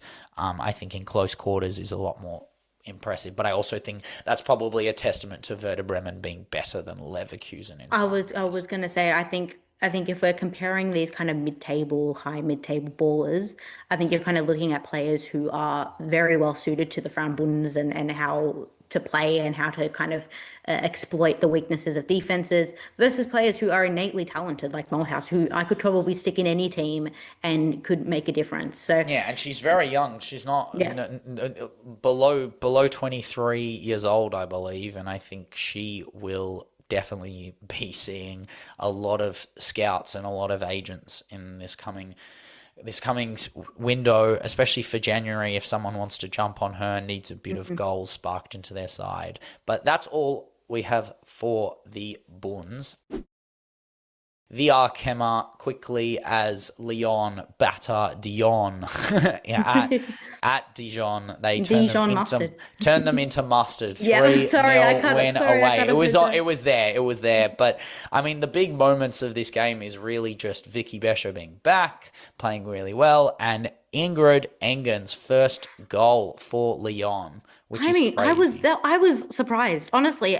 All these this sort of goal that she scores, she misses at Barca. I'm telling you, she misses this at Barca. And it's not to say that like it's easier in one league than the other. I'm just saying this is an England who, to me, has grown as a player in the span of 6 months. Like her alongside She's back to her best. Yeah, but her alongside Sombeth, I was surprised that like alongside Wendy Renata, I'm kind of looking at, okay, well, she has the license to kind of push up a little bit. She can start making those diags, those laterals. She's got multiple personalities. I know. She got that dissociative, that dissociative style, you know, like she can play both. She can be the conductor or the driver. Right? But I think now she's proven to be a centre back that I can rely upon to be a leader in the duo. And in this particular game where we have, you know, you have Basher on your left, you have a forward line that is willing to play further on the left than they are usually on the right. And I think that it was testament to the fact that Lyon right now aren't in their best form. I don't think they can be winning games and not be playing at their best form. But it's the fact that they can bring on the player that they can bring on. I mean, they brought on your superstar, which was Svava. They brought on my superstar, which was Yul Brand, who finally got her second goal in this campaign. What a goal as well. The link-up play with De Mornay. I mean, they have Egarola, who hasn't really been cameoed all season. No, because she scores at the back, scores at the back post. I'm happy to say that these lot are the real deal. Like, I know they're not top form, but that's what champions do. They just get results and they grind out everything. And they're going to do the same to United. I don't think they'll be at their top form. I don't think they'll beat them. They'll try, but it doesn't really matter. They are, with Aitana out, they are the favourites. They are the favourites to do everything, and they're guaranteed. Basically, their bare minimum is the domestic treble, and they are looking at Lisbon and they are licking their lips that even if they do come up against Barcelona, it's with a lesser fit Aitana next year, with 5 months worth of injuries down her, a team that is battered for depth, a Chelsea team that is gettable. If Everton can beat them, then Lyon definitely can. And ultimately, every team has their cracks and their holes, and I haven't seen it from Lyon yet. They haven't lost a game. There hasn't been a moment where I've thought, you know what? Like, there were moments in the Arsenal game, I could say, where there were like little inklings of like, okay, they are gettable in certain aspects, specifically if you beat Basher, get her on the overlap, make her regress and not advance. And the right back position will always be that dark horse if Tarsian is playing. But I mean, Tarsian was quite good against Arsenal. But this is the real deal. If Kang wants to win anything this year, look, Spirit, failure. LCL, if you ask me, failure. But ultimately, this is the last straw. And they're guaranteed a domestic treble usually per year. That's the bare minimum. They've got to win the UCL. The reason she's put all the stonks into Engen and Yulabran and Sveva, and if they get anyone else, if they get Rodman, like, come on, like, you're not going for the league with this team. You are like, PSG are one game behind you, and we'll get to PSG in a second. But and PSG won't lose many more games in the league because they're out of the UCL. But you are going to win the league. You just are. Yeah, and obviously. It's expected. It's not interesting. The interesting part is that Aitana is out. You are the favourites. Show us why. And I think that, I mean, it's not like everybody talks about ARKEMA, but from what I hear about ARKEMA, there's like, oh, how can we make this league better? How are we going to inject some level of competition here? And to me, it's not about Lyon anymore. It's about the other teams. How are they willing to invest? I actually didn't think that Dijon Mustard were that bad, right? They weren't terrible. They had some chances. I don't actually think that the teams around Lyon are terrible. Paris FC are a great example of a team that 4 years ago you weren't seeing as the, you know, potential Champions League, round of 16, round of whatever, a team that they could be. Like, to me, there's a question to be asked about. I'm not in favor of how Lyon have gone about how they've recently done their business, especially with the Kang influence. But this is a team now for the last 15 years that has built a dynasty, and you have to respect it. And if that means that the ARKEMA becomes secondary to the European glory that they want to reestablish within their ranks, then you just kind of have to accept it, and you kind of have to go, yeah, they kind of deserve it. I mean, eight Champions League, Going they for kind of 9. deserve it. Yeah. Yeah, and I think they're gonna, once they get 9, they're not gonna stop at 9. They're gonna be the first to 10. They're gonna be looking to try and replicate the Menso Real Madrid model, which has been going very successful for them. But I mean, they do have a team on their back. It is a 2-horse race, technically, and PSG have only lost 1 game, and it was to Lyon. But they have battered Marseille. Weird to say battered, because it didn't feel like it. 67 minutes in, it was 1-1, and there was a great goal from Marseille, a great build-up, to be honest, after Lukta's early goal. Lukta being the top goal scorer in the ARKEMA. Maybe my best prediction of the year. It's either Imade or that, but Lukta just having to be in the starting lineup. The Tessa Vollert of the ARKEMA, if you ask me. I think I said the opposite. I think that you said she's rubbish. Yes, that is correct. But it wasn't Lukta who got them over the line. She did finish the game, but Kanjinga coming on, the super subs, Paulo Cesar doing his job as a manager for PSG, basically taking a hold of this game by bringing on Kanjinga and Morissant, who, I mean, in 23 minutes got 1 goal, 2 assists. It was crazy super sub work, but I mean, it was amazing. Kanjinga's goal was fantastic. The ball from De Almeida is sublime. If anyone wants to watch a pinged pass from a centre-half to a striker, that's the goal to watch of this week. And then Graziani, my new young French goat, Vicky Besho, you are not young anymore. Goodbye.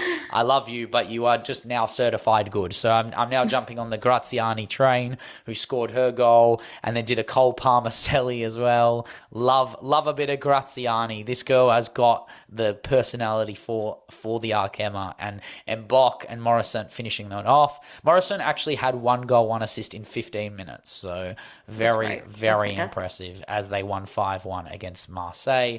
But that's all I have for PSG, because they were pretty, I mean, we're going to talk about them on Friday, but they're out of the UCL. They're done. They got 1 point in 5 games. They are just not the same team. They're going to have to reassess what the plans are for next year. It's Karchawi out. And Olga's going to make another book probably. But Calcioball, the Serie A Femminile, as we had some crackers. We had some crackers yet again. I feel like the Serie A Femminile is becoming the new FRAUEN Bundes. It is the most underrated league. If you just want to watch, like if actual you want to watch competition. This is the league with competition. Like, we had the Bundes. We loved the Bundes early on. We had close things. Now it's Bayern just shrekking everyone. This league, you don't know what you're going to get. Yeah, some weeks you get chids. Some weeks you don't. Everyone talks about the NWSL as being this, the parody, the competition. Have the NWSL supplanted into Calcio Ball with the like innate nature of the Calcio commentary. Ball. The commentary is fantastic. Oh my God, no Americans. You just get Italians, aggressive, passionate. This game, by the way, the Napoli-Milan game, which, you predicted correctly the one, it was 2-0 and you got 1-0. I predicted Napoli to put up a fight, but Milan are playing much, much better. But the comms in this game were incredible. Anyone wants to watch the comms in this game, sublime. But Milan were all over Napoli. There was really not a lot of attacking output from Fleur and their respective plays. Carcassi just coming on super sub, having that big chance, but ultimately Grimshaw made it 1-0. And Park, who's now become a super sub, but also coming on for certain games, plays this scooping ball, and it just bounces off her foot and falls to Grimshaw, and she finishes it. But the tackle of the week, Angelica Sophia, this tackle is so good. This easily could have been 1-1 Napoli and we'd have a game. But this tackle kind of ends the game, and then Amoakoa scores, also set up by Park. Park should add 2 assists, straight up robbed of that first assist. But Milan killing Napoli away from home.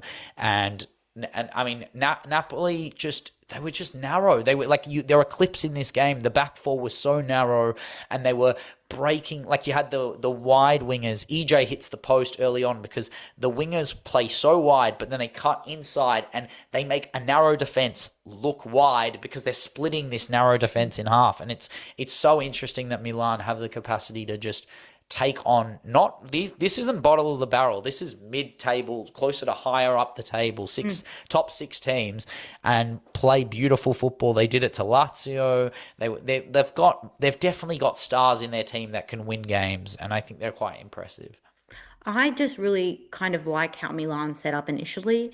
I really like how they're kind of taking the game more on. I think at the start of the season, they were far more conservative than they have been in the last couple of weeks. And honestly, I kind of expect this from a team that is as experienced as Milan is and has the quality of players that they have. I think they were kind of touted as kind of the washed FC team. I mean, they have very young players, but they also have very old players. And I don't know. I've always had a very soft spot for Milan because I think that they were a team initially at the start of the Serie A when it first came to being one of the powerhouses.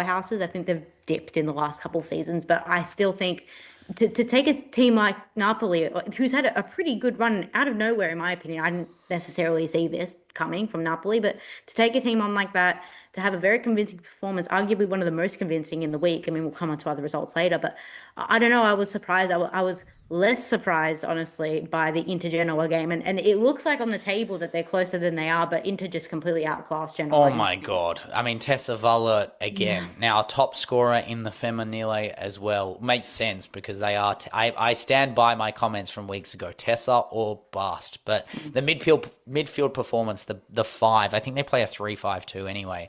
That midfield play is a lot better. They were getting on the score sheet. They were getting inside. They were working with each other, which is better, right? It's more output from midfield players that is what's going to get Milan over the line because Tessa will deliver, right? But the first three goals combined to about a distance of 10 yards. They were all very easy chippers. Genoa are not a particularly decent side. I feel like they are bottom of the barrel, and Ternana should go after them. We'll talk about Ternana in a second, but ultimately the fourth is a really nice header, and Tessa's brace, the fifth goal, is actually a really well taken chance, which is what she does week in, week out. If they set her up, she's ultimately you just got Tessa Vallert. Really, there are moments where she does have Stina energy about her, where if you put the ball in front of her, she will just smack it. It's that Lukta, Tessa, Stina trinity of giant women who you play it in front of and they just pounce on those chances. But we did mention Ternana a little bit. I want to get into that game, the Fiorentina game, because Bredgard and Omars Dortier combined really early, the Icelandic goat of Firenze converting. And I mean, there were no chances for Ternana to fight back, and Fiorentina were just pouncing them with chances, and they didn't get anything. And then there was this long ball, and there was a tackle, and it was kind of average. I thought it was there, but it wasn't there, and it was VAR, and they got a penalty. And Ternana gets this penalty, and they need these points. They're bottom of the table. And 37-year-old Valeria Pirone, their number one, like, this is their goat, Ternana goat, steps up to take this pen and puts it into the sky. It's so sad. I like, you don't understand the feeling when, like, a player like that is getting their arms, like, they're getting hugged, they're getting the arms around them from players that are half their age. It is so sad, and it keeps Firenze top four, but Ternana would be 1 point off the bottom, but now they're 2, and they need a win against Genoa or Sassuolo to get out of that gutter. But I think Sassuolo are their points tally is a bit unflattering because they actually have games where they take control, and I think players like McClellan will take on Ternana and show them the depths. But Genoa are gettable, definitely. I just think that if you look at teams like from Lazio upwards, you're looking Lazio upwards to Como, you're looking at a very easily gettable competition in terms of 100%. Each other, because they can all take points off of each other. That's the pack. That's the real pack. Yeah. And I mean, Como to me are a team slow builders. I mean, we saw their result against Parma. I didn't necessarily think otherwise, just based on how they started playing early on. I just kind of thought it was kind of over and done with. But what do you think of the goal, though? Matilda Madsen's goal. Look, to me, I wasn't necessarily surprised, but I was shocked at kind of the finishing of it. Yeah. Well, I mean, is that what we call the Woso long shot? Like, because it's I like was. it should have been saved. It should have been saved, but also it's a great shot, and it's like there's a lot right with it, and there's a lot wrong with it. The timing is amazing, and I can't take away from the strike. It's just more should Parma's keeper have done better. This is the like endless like Puskás/Marshall Award goals where you're asking if the goalkeeper is off their line, does it count? Really? No, not really. And to me, it's like, yes, this is basically the Woso goal equivalent to that. But you know what? Was Kyra Cooney-Cross's last week the same? Like, you know, you're asking the same. Yeah, we covered that, and that's viral to be fair. But Chids did play. She did start this game, 65 minutes on the flank. On the right wing. I'm surprised. Yeah, clearly Como's manager has no idea about. I don't think Chids' anyone has any idea of where Chids is supposed to play. We're playing her in the 6. We're playing her in the wing. I think her number on her back. I feel like the number on the back is the position she plays. I feel like it's a good reminder of everyone that it's Chids 10. But ultimately, I mean, we were talking about the Woso long shot of Matilda Madsen. Yeah. Can we talk about Bergamaschi's strike against Juve? So, I mean, that goal, firstly, Roma, Juve 1-1. Both of us. I mean, I predicted Juve, you predicted Roma. Yeah. It should definitely was. I mean, the forces align and we get a draw, right? Sure. But Bergamaschi's goal is so good. It is just the strike just keeps rising and right. It's like a homing missile that just bangs into the rockets into the bins. It's so frustrating because, like we just said earlier, like more people should probably be watching Serie A. But like this is a goal that will just be kind of like shuffled amongst the many other fantastic like feminine goals, and it's so frustrating because I'm like, this is Marta Award winning. Like this is incredible. My god, yeah, this was insane, and the comms were so good. Yeah. Like I need an edit. I'll have to make it, but the edit of Bergamaschi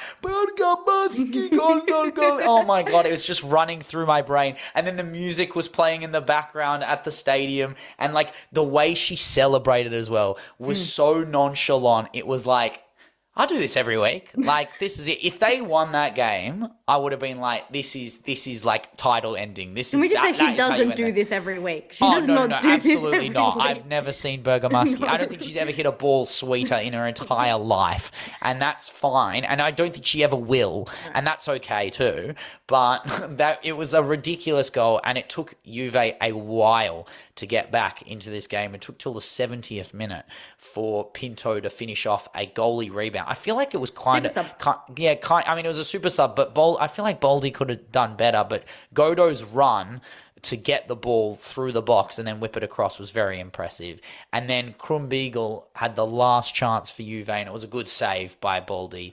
But there were only 3 shots on target all game. Like, it's just culture ball, but also, like, this is the top 2, obviously trying to reminiscent of their roots, but still, Roma have been very clinical with their strikes across the season. I'd say Juve as well Girelli was on the bench, sadly. Yeah, came on and didn't really impact. Minutes. Yeah, 58th, I believe, and didn't really have the impact I thought she was going to do, because I thought it was a midfield game. I really thought it was a midfield game. I didn't necessarily love how Roma set up. Honestly, what do you think of Giuliano in that game? Yeah, I was upset. Fair enough. Because I think you can't have a tempo dictator like that and just shove her in the final third and have her on the ball.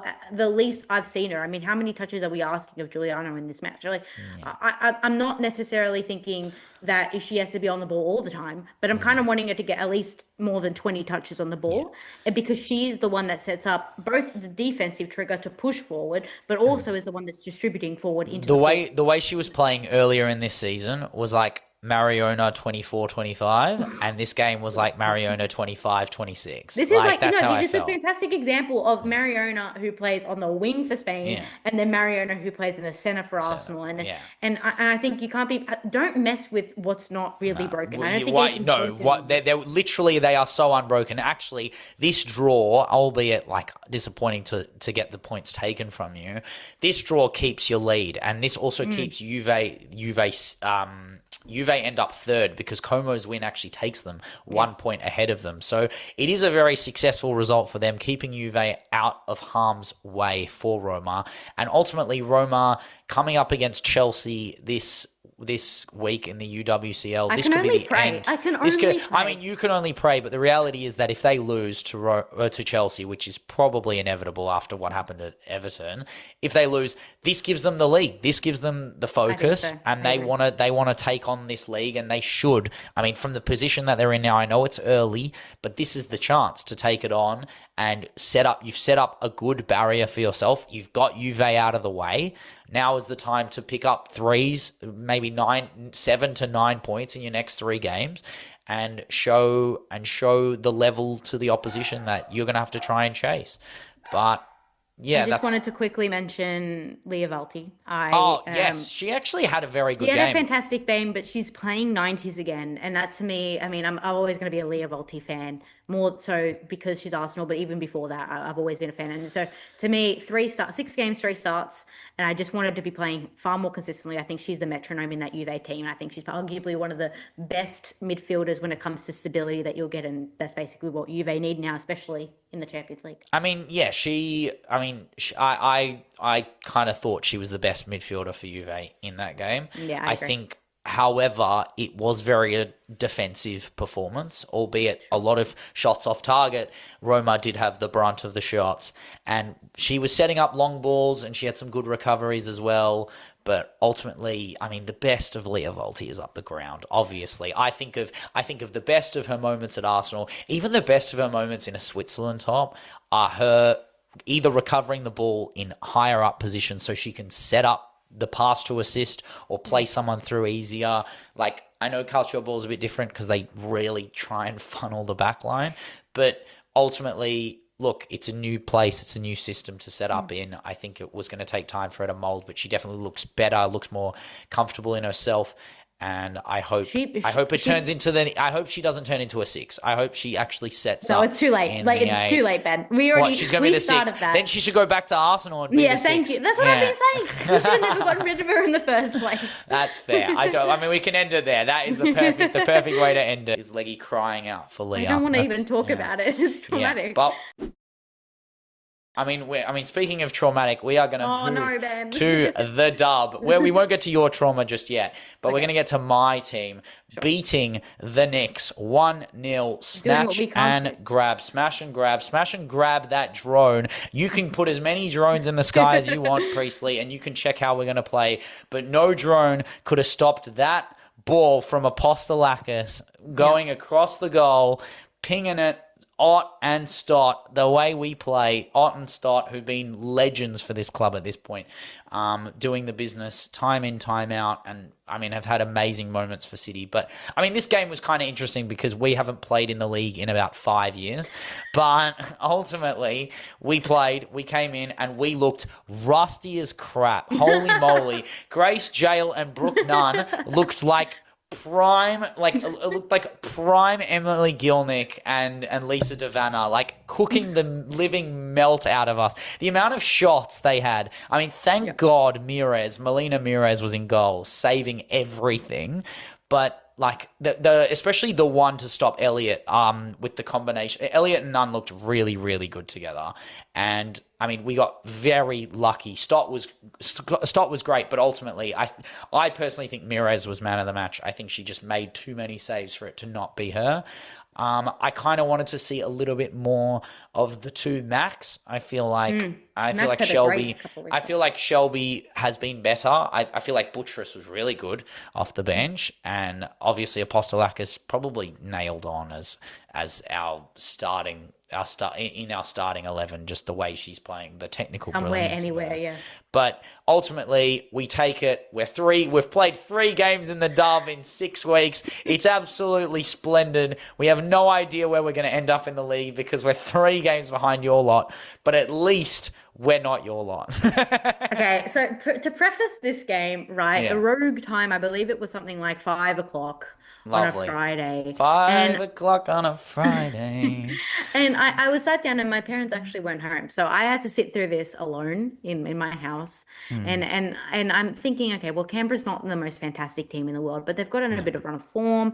Victory. Now, I kind of thought that we looked tired from the get-go. Like, I think Yeah. you can't, to me, the gauge of how tired we are is how Morrison plays, because Morrison is an engine that will never cease to keep V8 firing. Morrison. Yeah, V8 Morrison. And to me, you know, when she's sloppy on the ball, I think we all become a bit sloppy. I think I can joke to you about how I dislike the players from this team, but you can dislike the players, but also see worth in what they're doing. And to me, I didn't see anything after basically the 4th minute. Like, I'm being so serious right now. So to preface this, Kennedy White, the American, the Yank, God bless her, cotton socks, because she's the only one really saving us right now. She's a bagsman. Serious. She's gone for top goal scorer, definitely. She's a bagsman that is in a system that does not play with the traditional 9. Now, if you remember Emily Gilnick, we tried to play her as...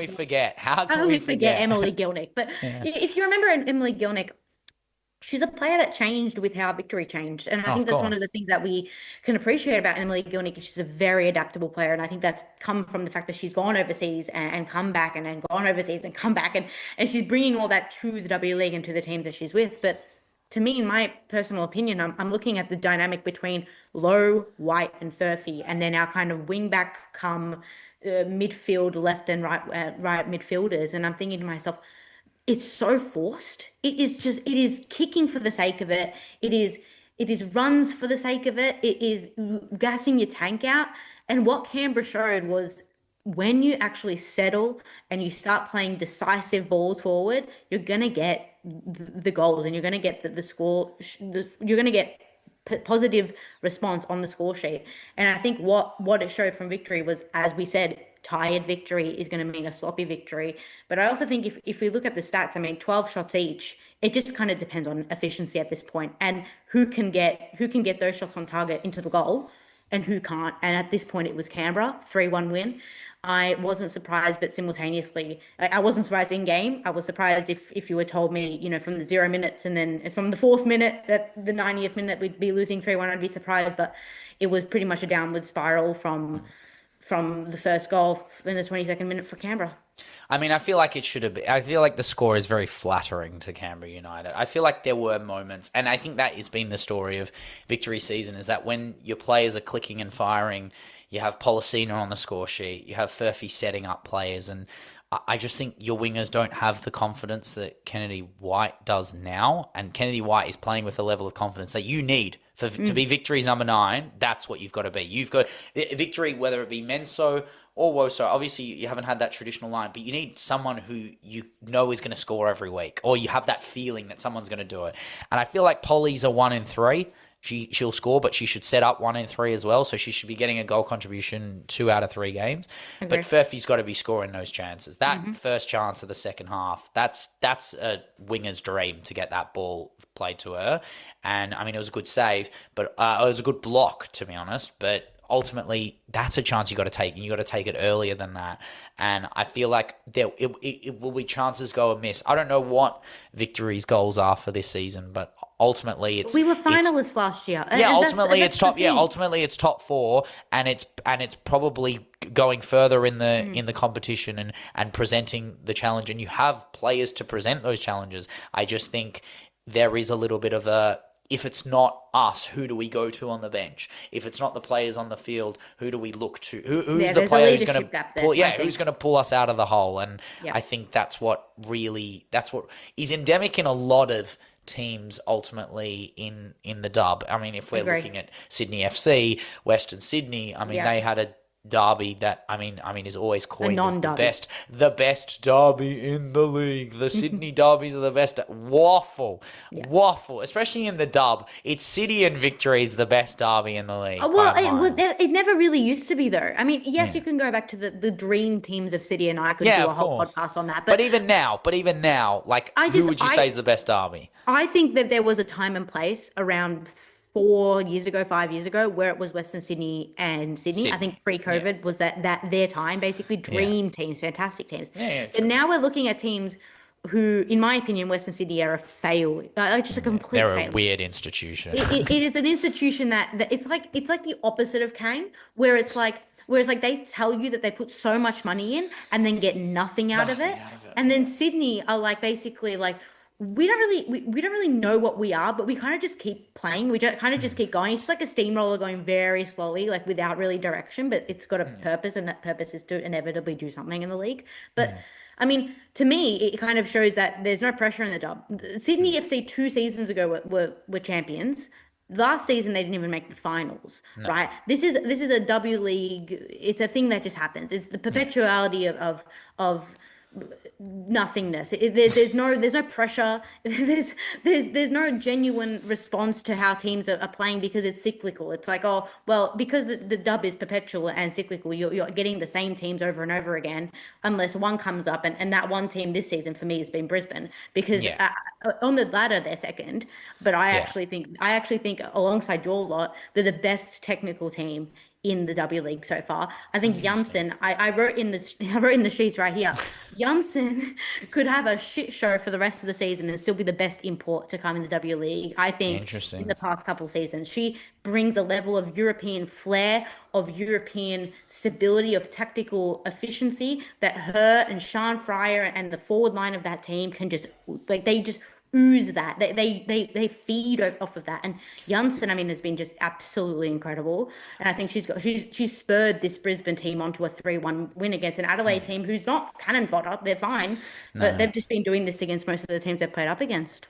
I mean, yeah, I think Janssen is a little bit inevitable in the way in which she operates. And I think ultimately the Taranto sisters have been decent, but just not to the level at which, I mean, again, it's hard adjusting to new teams. The culture shock of Adelaide. Oh my God. I mean, just ultimately, I mean, the whole Cam Sports, Western United thing, just there's no setting up for that. So the way in which you set up for a season post that, something that they also ultimately lost some players as well. So. Yeah, exactly. It's a hard thing to see, but ultimately I think it'll set up an interesting league when, I mean, we've played all our games and everything's balanced, and then we can go, you know what, this is where we think people will finish, because we don't actually know right now with teams having 3 games apart ultimately.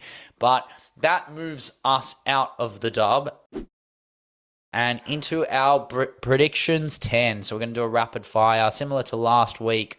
Really quickly, we'll go through the 10, what we consider the biggest fixtures of next week in Woso around the ground. So it doesn't include UWCL, but we're going to rip through them. So we have Arsenal versus Everton. Everton after the Chelsea win. Thoughts, feelings, definite concerns?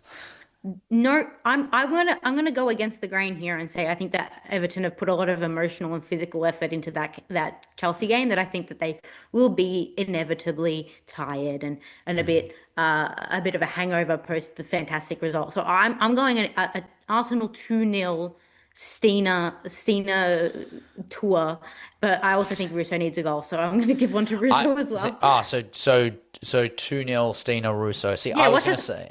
I'm going to say 4-1. I'm going to say 4-1. I think 4-1. That's lovely. Thanks, man. I think you're going to batter them, and I think Russo's going to get a hat trick. I think Russo's due a big game. I feel like Mariona might get one as well. I think Mariona likes a goal. I think she has a goal against Everton, if I'm not mistaken. I believe so. But, yeah. That moves us to Brighton and Chelsea. This is, I believe, is at the Amex. So this is a big game for Brighton. Play well at home. Vidicic ball against Bomp ball after the loss. I'm not naive. I think this will be a tough game for Brighton, and this will be a rude awakening. I'm going to go 3-0. 3-0 Chelsea. I'm going to go 3-1. I'm going to go 1-1 initially, and then I think that Chelsea will run away with it. Yeah, but I think Brighton, I just think that their level of pragmatism versus idealism will always catch them out, especially later on in games. And Vidicic ball is just so weird. Even when they play played a us, they five-back looked Vidicic, please, no, just why go not? 1-0 up and then change. Like Yeah. do the idealism until you need to be pragmatic. I don't disagree, you Australian legend. But we are playing Villa. Do we falter? Do we find the hole? There's something in me that wants it so badly, and it's not because I want to see you emotionally distressed. It's just because I want the league to be. I mean, it's a little bit of both, surely. But I mean, it is weird to see me this happy about football in my life. It's concerning. It is crazy. But I mean, I've got the Brazil kid on. I still think I think she's going to go again. She might even start this week. I'm thinking. Oh, I mean, Villa will score. Hansen or Grant or one of the numpties of Villa will score. Arroyo is due a masterclass soon, to be fair, and we are due a slip-up. But I'm going to say 3-1 City. 3-1 I'm gonna City. go. I'm gonna go 2-2. I'm gonna go 2-2. 2-2. Yeah, you are just waiting for it to happen. I didn't. I'm not Lovely, good. So I'm not saying lovely you're Ben. gonna lose. Okay, yeah, congratulations. That's very impressive. Now we have the most interesting game of the WSL The first so far. of how many this season? Yeah, West Ham Against Spurs. versus Yeah. West Ham versus Liverpool, the relegation battle, the Gazball v Razball. Is it evil to say like 8-goal thriller? Like, is it evil 8-goal to- thriller. You're going is it 4-all. No, I'm not going 4-all, but like there could be. I mean, this could either be a 4-all or the worst 1-0 you'll ever see in your life. All right, but you ready? I'm yeah, go on. You ready for this? Yeah. Okay, I'm calling it now. 3-2 Liverpool. Yeah. Shakira brace. Beata Olsson hat trick. So there's no 100%. other players. So No to other me, players on the ground.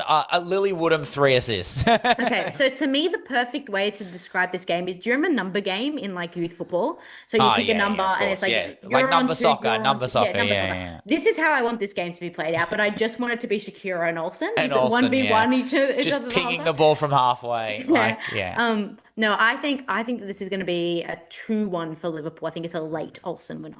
Fair enough. I think, I mean, she's just on fire and the train's going to keep going until there's a stinker or a missed pen or something, until there's a shock to the confidence. But now we're going to talk about a game that we're going to talk about till the end of time, which is Spurs The game that keeps on gaming. United. And it just keeps happening, and I don't know why we do this. Why is the FA just keep doing this?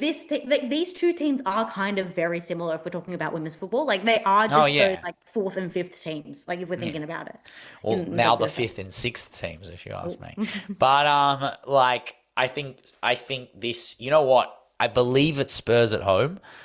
I don't think that makes a difference. I think it does. I think it does, and I think I know Naz isn't playing, but this is the perfect time for Superman's wife, Martha Thomas, to come You've been out. on this Martha. It's Martha Thomas. I think Spurs are going to beat United, and I can't wait. It's going to be 2-1. 2-1. Yeah, so you'll never catch me saying that Spurs will get any points ever. Okay, so what's United? United's going to win with their model that's been working so well. I think that they both just don't play. They leave the pitch together in a unified strike. They've had enough. They don't want to play football anymore. No, I'm kidding. I think United will win. I think United win. I think Spurs gave a lot in that last game. I think the injury to Jess Naz will really hamper that right side. So I think United, I'm going to go 2-0. So you're going 2-0 United. I'm going to say Rolfo big game, because if Rolfo's an Arsenal fan, as I think she is, because I like her, so she has to be an Arsenal fan. Nah, it's going to be a ho, ho, ho, merry, berry Christmas. I can't wait for it. But the next game we have is Levante Badalona hosting Barcelona this coming weekend after the Benfica game. I mean, the Benfica game is going to be a battering, but if they beat them, they come into Levante probably with a refreshed second squad, similar to what we just saw against Tenerife. Tenerife, yes. Yeah. I think it'll be similar, but I'm going to say it's going to be worse. I think this will be the 6-0. You think this will be the 6-0? Even without Aitana, I think this will be the game where Levante are a lot worse than Tenerife, resolute at the back. Yeah, I agree. I'm going to go 6-0. I'm going to go 4-1. I think they'll get a goal on transition. Interesting. Love that. Then we have Canberra United versus Melbourne City. This is wild. This is a wild game. No, I can't wait for this. This is an engaging game, just on the sense of that they're starting to pack in teams and we need to just humble them. Yeah, so Canberra at time of recording just beat Sydney FC 2-0. Yeah. Right, Michelle Heyman goal, Fernanza, whatever. Right. I don't want to say that Canberra will be the team that stops you, because historically they haven't been the team that stops you. Actually, historically, everyone's looked at Canberra to beat Man City. It's Central Coast. Sure. It's always Central Coast and that linesman. But unfortunately, Canberra's kind of like the Spurs in the dub to me. Like, I can never think of Canberra as anything other than the team that I dislike incredibly. So that's just a bit of Woso history for you. But I think City, I think you do your job. I think it's going to be like a 2-0. I think. Interesting. Yeah. I think it'll be 2-1. I think they'll get a goal. Michelle Heyman will dunk on you. Yeah. It just happens. She's just one of those. She didn't even dunk on us, and they scored 3. And they scored 3. Yeah. Hooray to you. And then the last 3 games. So number 8, 9, 10. We're going back to the Calcio. Como v Fiorentina. Top 4 clash, by the way. Crazy game. I'm sticking with Yanogi ball. I'm sticking with Firenze. I'm going 1-0 Fiorentina. 1-0. I think it's 3-1. Fiorentina. I think you Como, don't rate Como. Wow. Crazy. It's not that I don't rate Como. I just think that they're experimenting too much, and I think Fiorentina are really settled in their team right now. So I'd love nothing more than Chids to get a winner against Fiorentina, but I'm going 1-0 Yanogi ball. And then Juve versus Napoli. This is a big game for Napoli to come back, especially after Juve's playing UCL. They need this win. I'm gonna say actually 1-1. I think Juve drop again. And I predict Juve for the league, but I just think Juve have a lot on their plate. They have to try and make UCL, and I think they're going to overlook and under-prepare for this game. And Napoli have a lot to prove. So I'm going 2-2. I think Cecilia Fleur needs to be in the mix again. I think that's if they're gonna get anything. They were very poor against Milan, but I think it's different when Milan only focus on the league. I think that Juve will have the strength off the bench.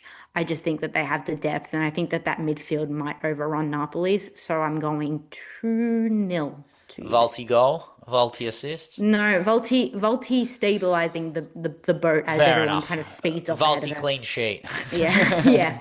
But and then the last game, the Milan derby. This is a big not game. Played at the San Siro. Remember last season, the fantastic kits that they came out with, that AC Milan came out with, the retro kits. Yeah. But no more San Siro. So yeah, sadly. But this is a big game. Tessa Vallet on fire, a few wins in a row for Inter, and Milan also in good stead at the moment. EJ versus Tessa. Moments, players who want this game. It's going to be a big derby, as big as it's ever been, to be honest, in terms of the statute of Italian football in Milan. I'm going to back in AC. I think. Yeah, I knew you were going to say that. I think this will be anti-culture. I think this will be 3-2. I think 3-2. Yeah.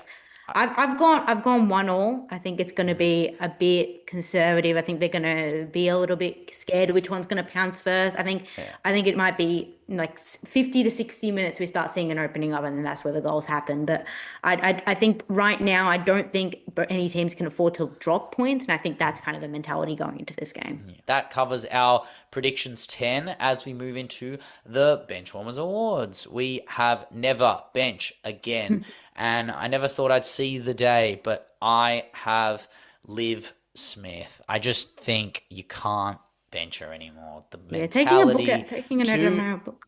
Yeah, but just 2 90s all year, really. I think it's 2, and that's it. And I get you have depth and you're trying to conserve her, but also, like, come on. Like, are you watching her play? It's not just moments. It's not just goals and assists. It's the performance across the 90s. She's your most dangerous winger.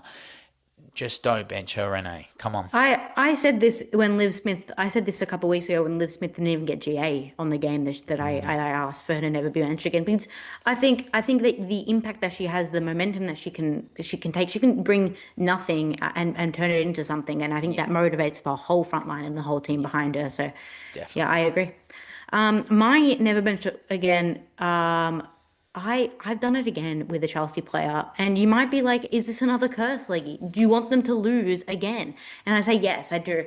But I also think that this is justified because I've seen a lot of hate for Vika Kaptein online, and I I mean, think it's that me. people. It's all me. It's I actually hate all her. you. Wow, that's fantastic. How many burner accounts do you have, Ben? This is I incredible. hate her so much. I don't know what she has on Sonia. I don't know how she's starting. I don't get it. But I think that there are parts of her game that are the standout, notable detractors of what she can actually do on the field. That is the stability, the distribution, the pressing trigger that she releases, the box crashing that she has.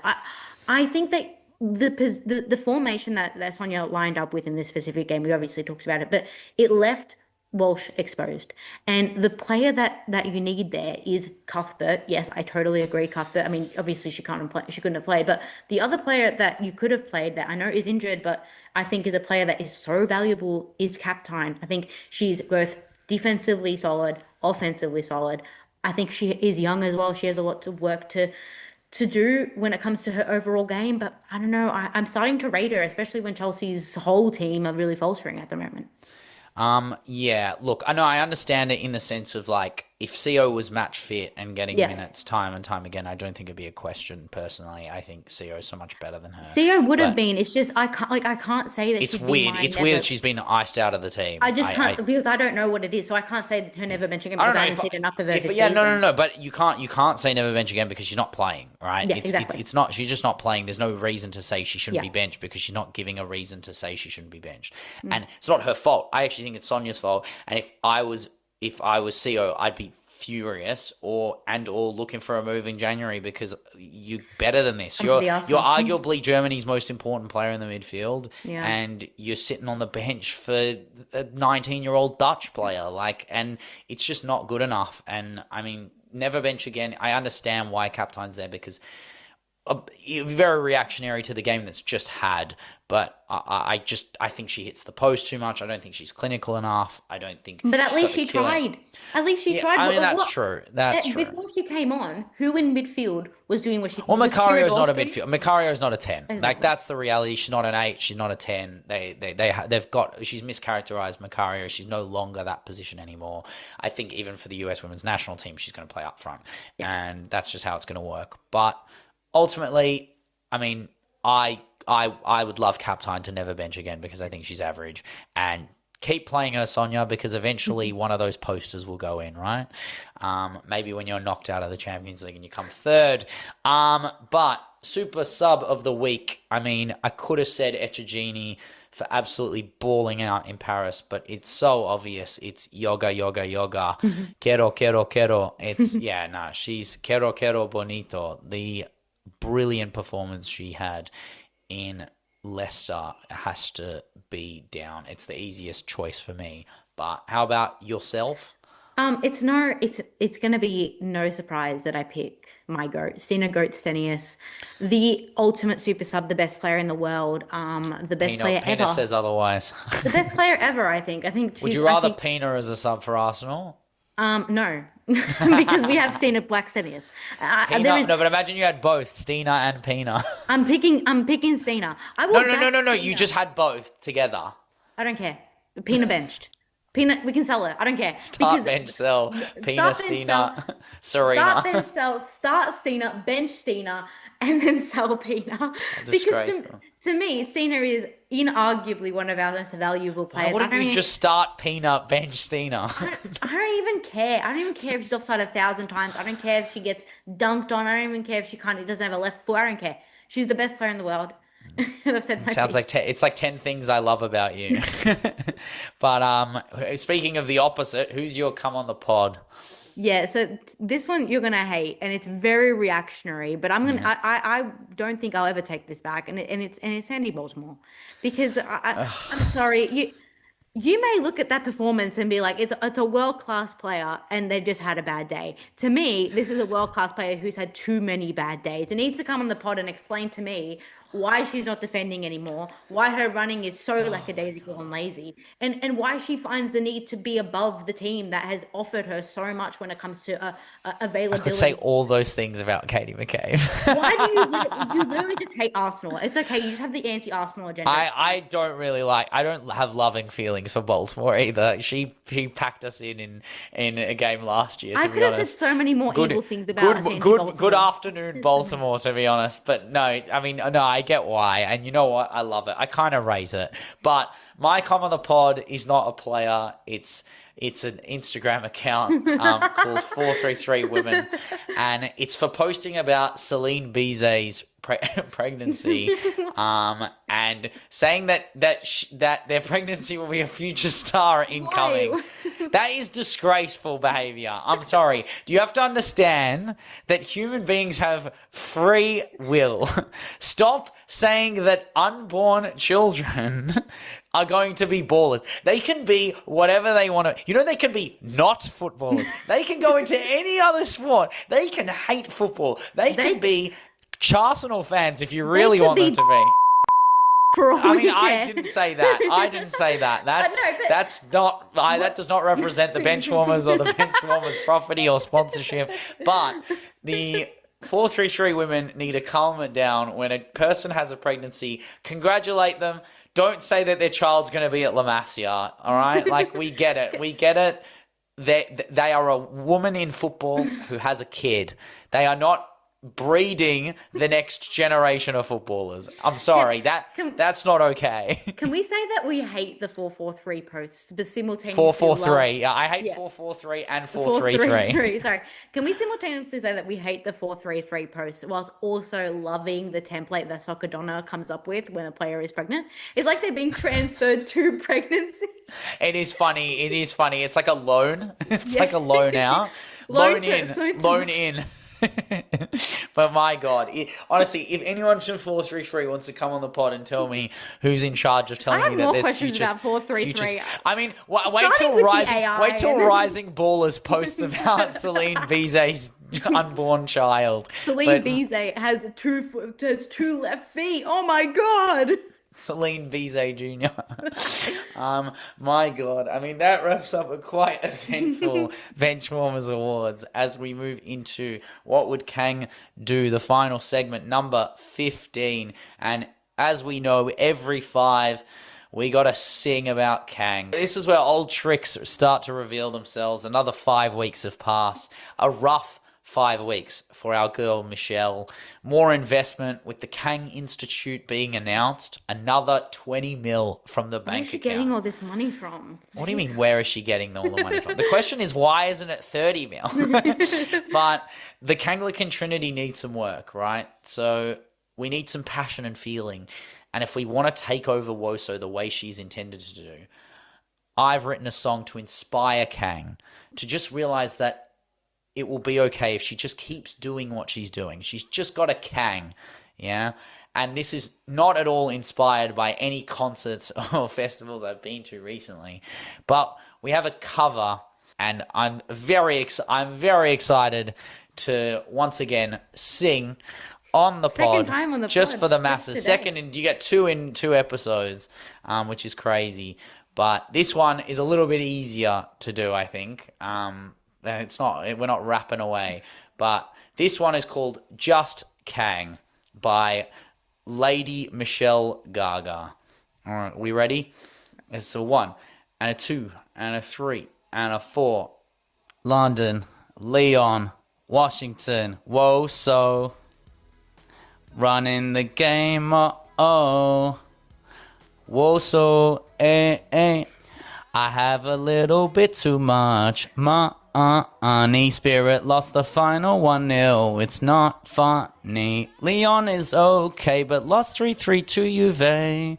London lost 1-0 at home to Hove Albion. What's going on with my teams. I love investing, baby, but I can't see improvements at all. Keep it, Kang. What's the name of my clubs? I can't remember, but my margins are alright. Just Kang, but it'll be okay. Institute booming. Just Kang, buy that wonder kid. Borrow Schroeder. Just Kang, gotta be okay. Kang. Kang, just Kang. Done. That's all I've got. That's. She's just got a Kang, you know. Yeah. And I mean, I can see Bar or Schroeder. Leon, to be honest. Schroeder's definitely. They need a Schroeder and a Schroeder in the one team. Yeah. Oh my God. I mean, they'll just do it. It's short and sweet. You just got a Kang, Michelle. You just got to trust yourself. Release the Kang. Yeah. Just be yourself. Yeah. You know, you are a special human being to a lot of people around the world. To me, yeah, I mean, no, she is to us. I mean, when we get big and famous, we're gonna meet her, and she's gonna be. I need a photo with Kang. I just do. That's on my bucket list. I need a photo with her. I need defamation papers from Kang. I mean, we'll get that too after we meet her. Okay, sure. After I perform Just Kang to her, but that is the end of Benchwarmers, a Woso podcast, episode 15. If you like us, please rate us 5 stars on Spotify. We are on Spotify. We're on YouTube doing full audio and video podcasts. We're on Instagram for all of our announcements. And we're on TikTok releasing incredible edits of amazing assists like EVE's assist to Cooney Cross and anything that comes our way that is Woso, because that's what we do, and we do it every week. Every week. Every single week. Yeah. And we will have another part for you soon after the UCL is completed on Friday. We'll do it in 2 parts because that's how we roll. And that is all we have for this week. So thank you very much for listening and have a good week.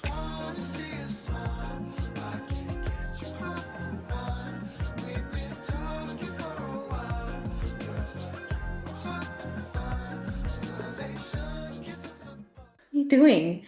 Go. I'm talking. It's my mom. Mom, I'm in the middle of a podcast.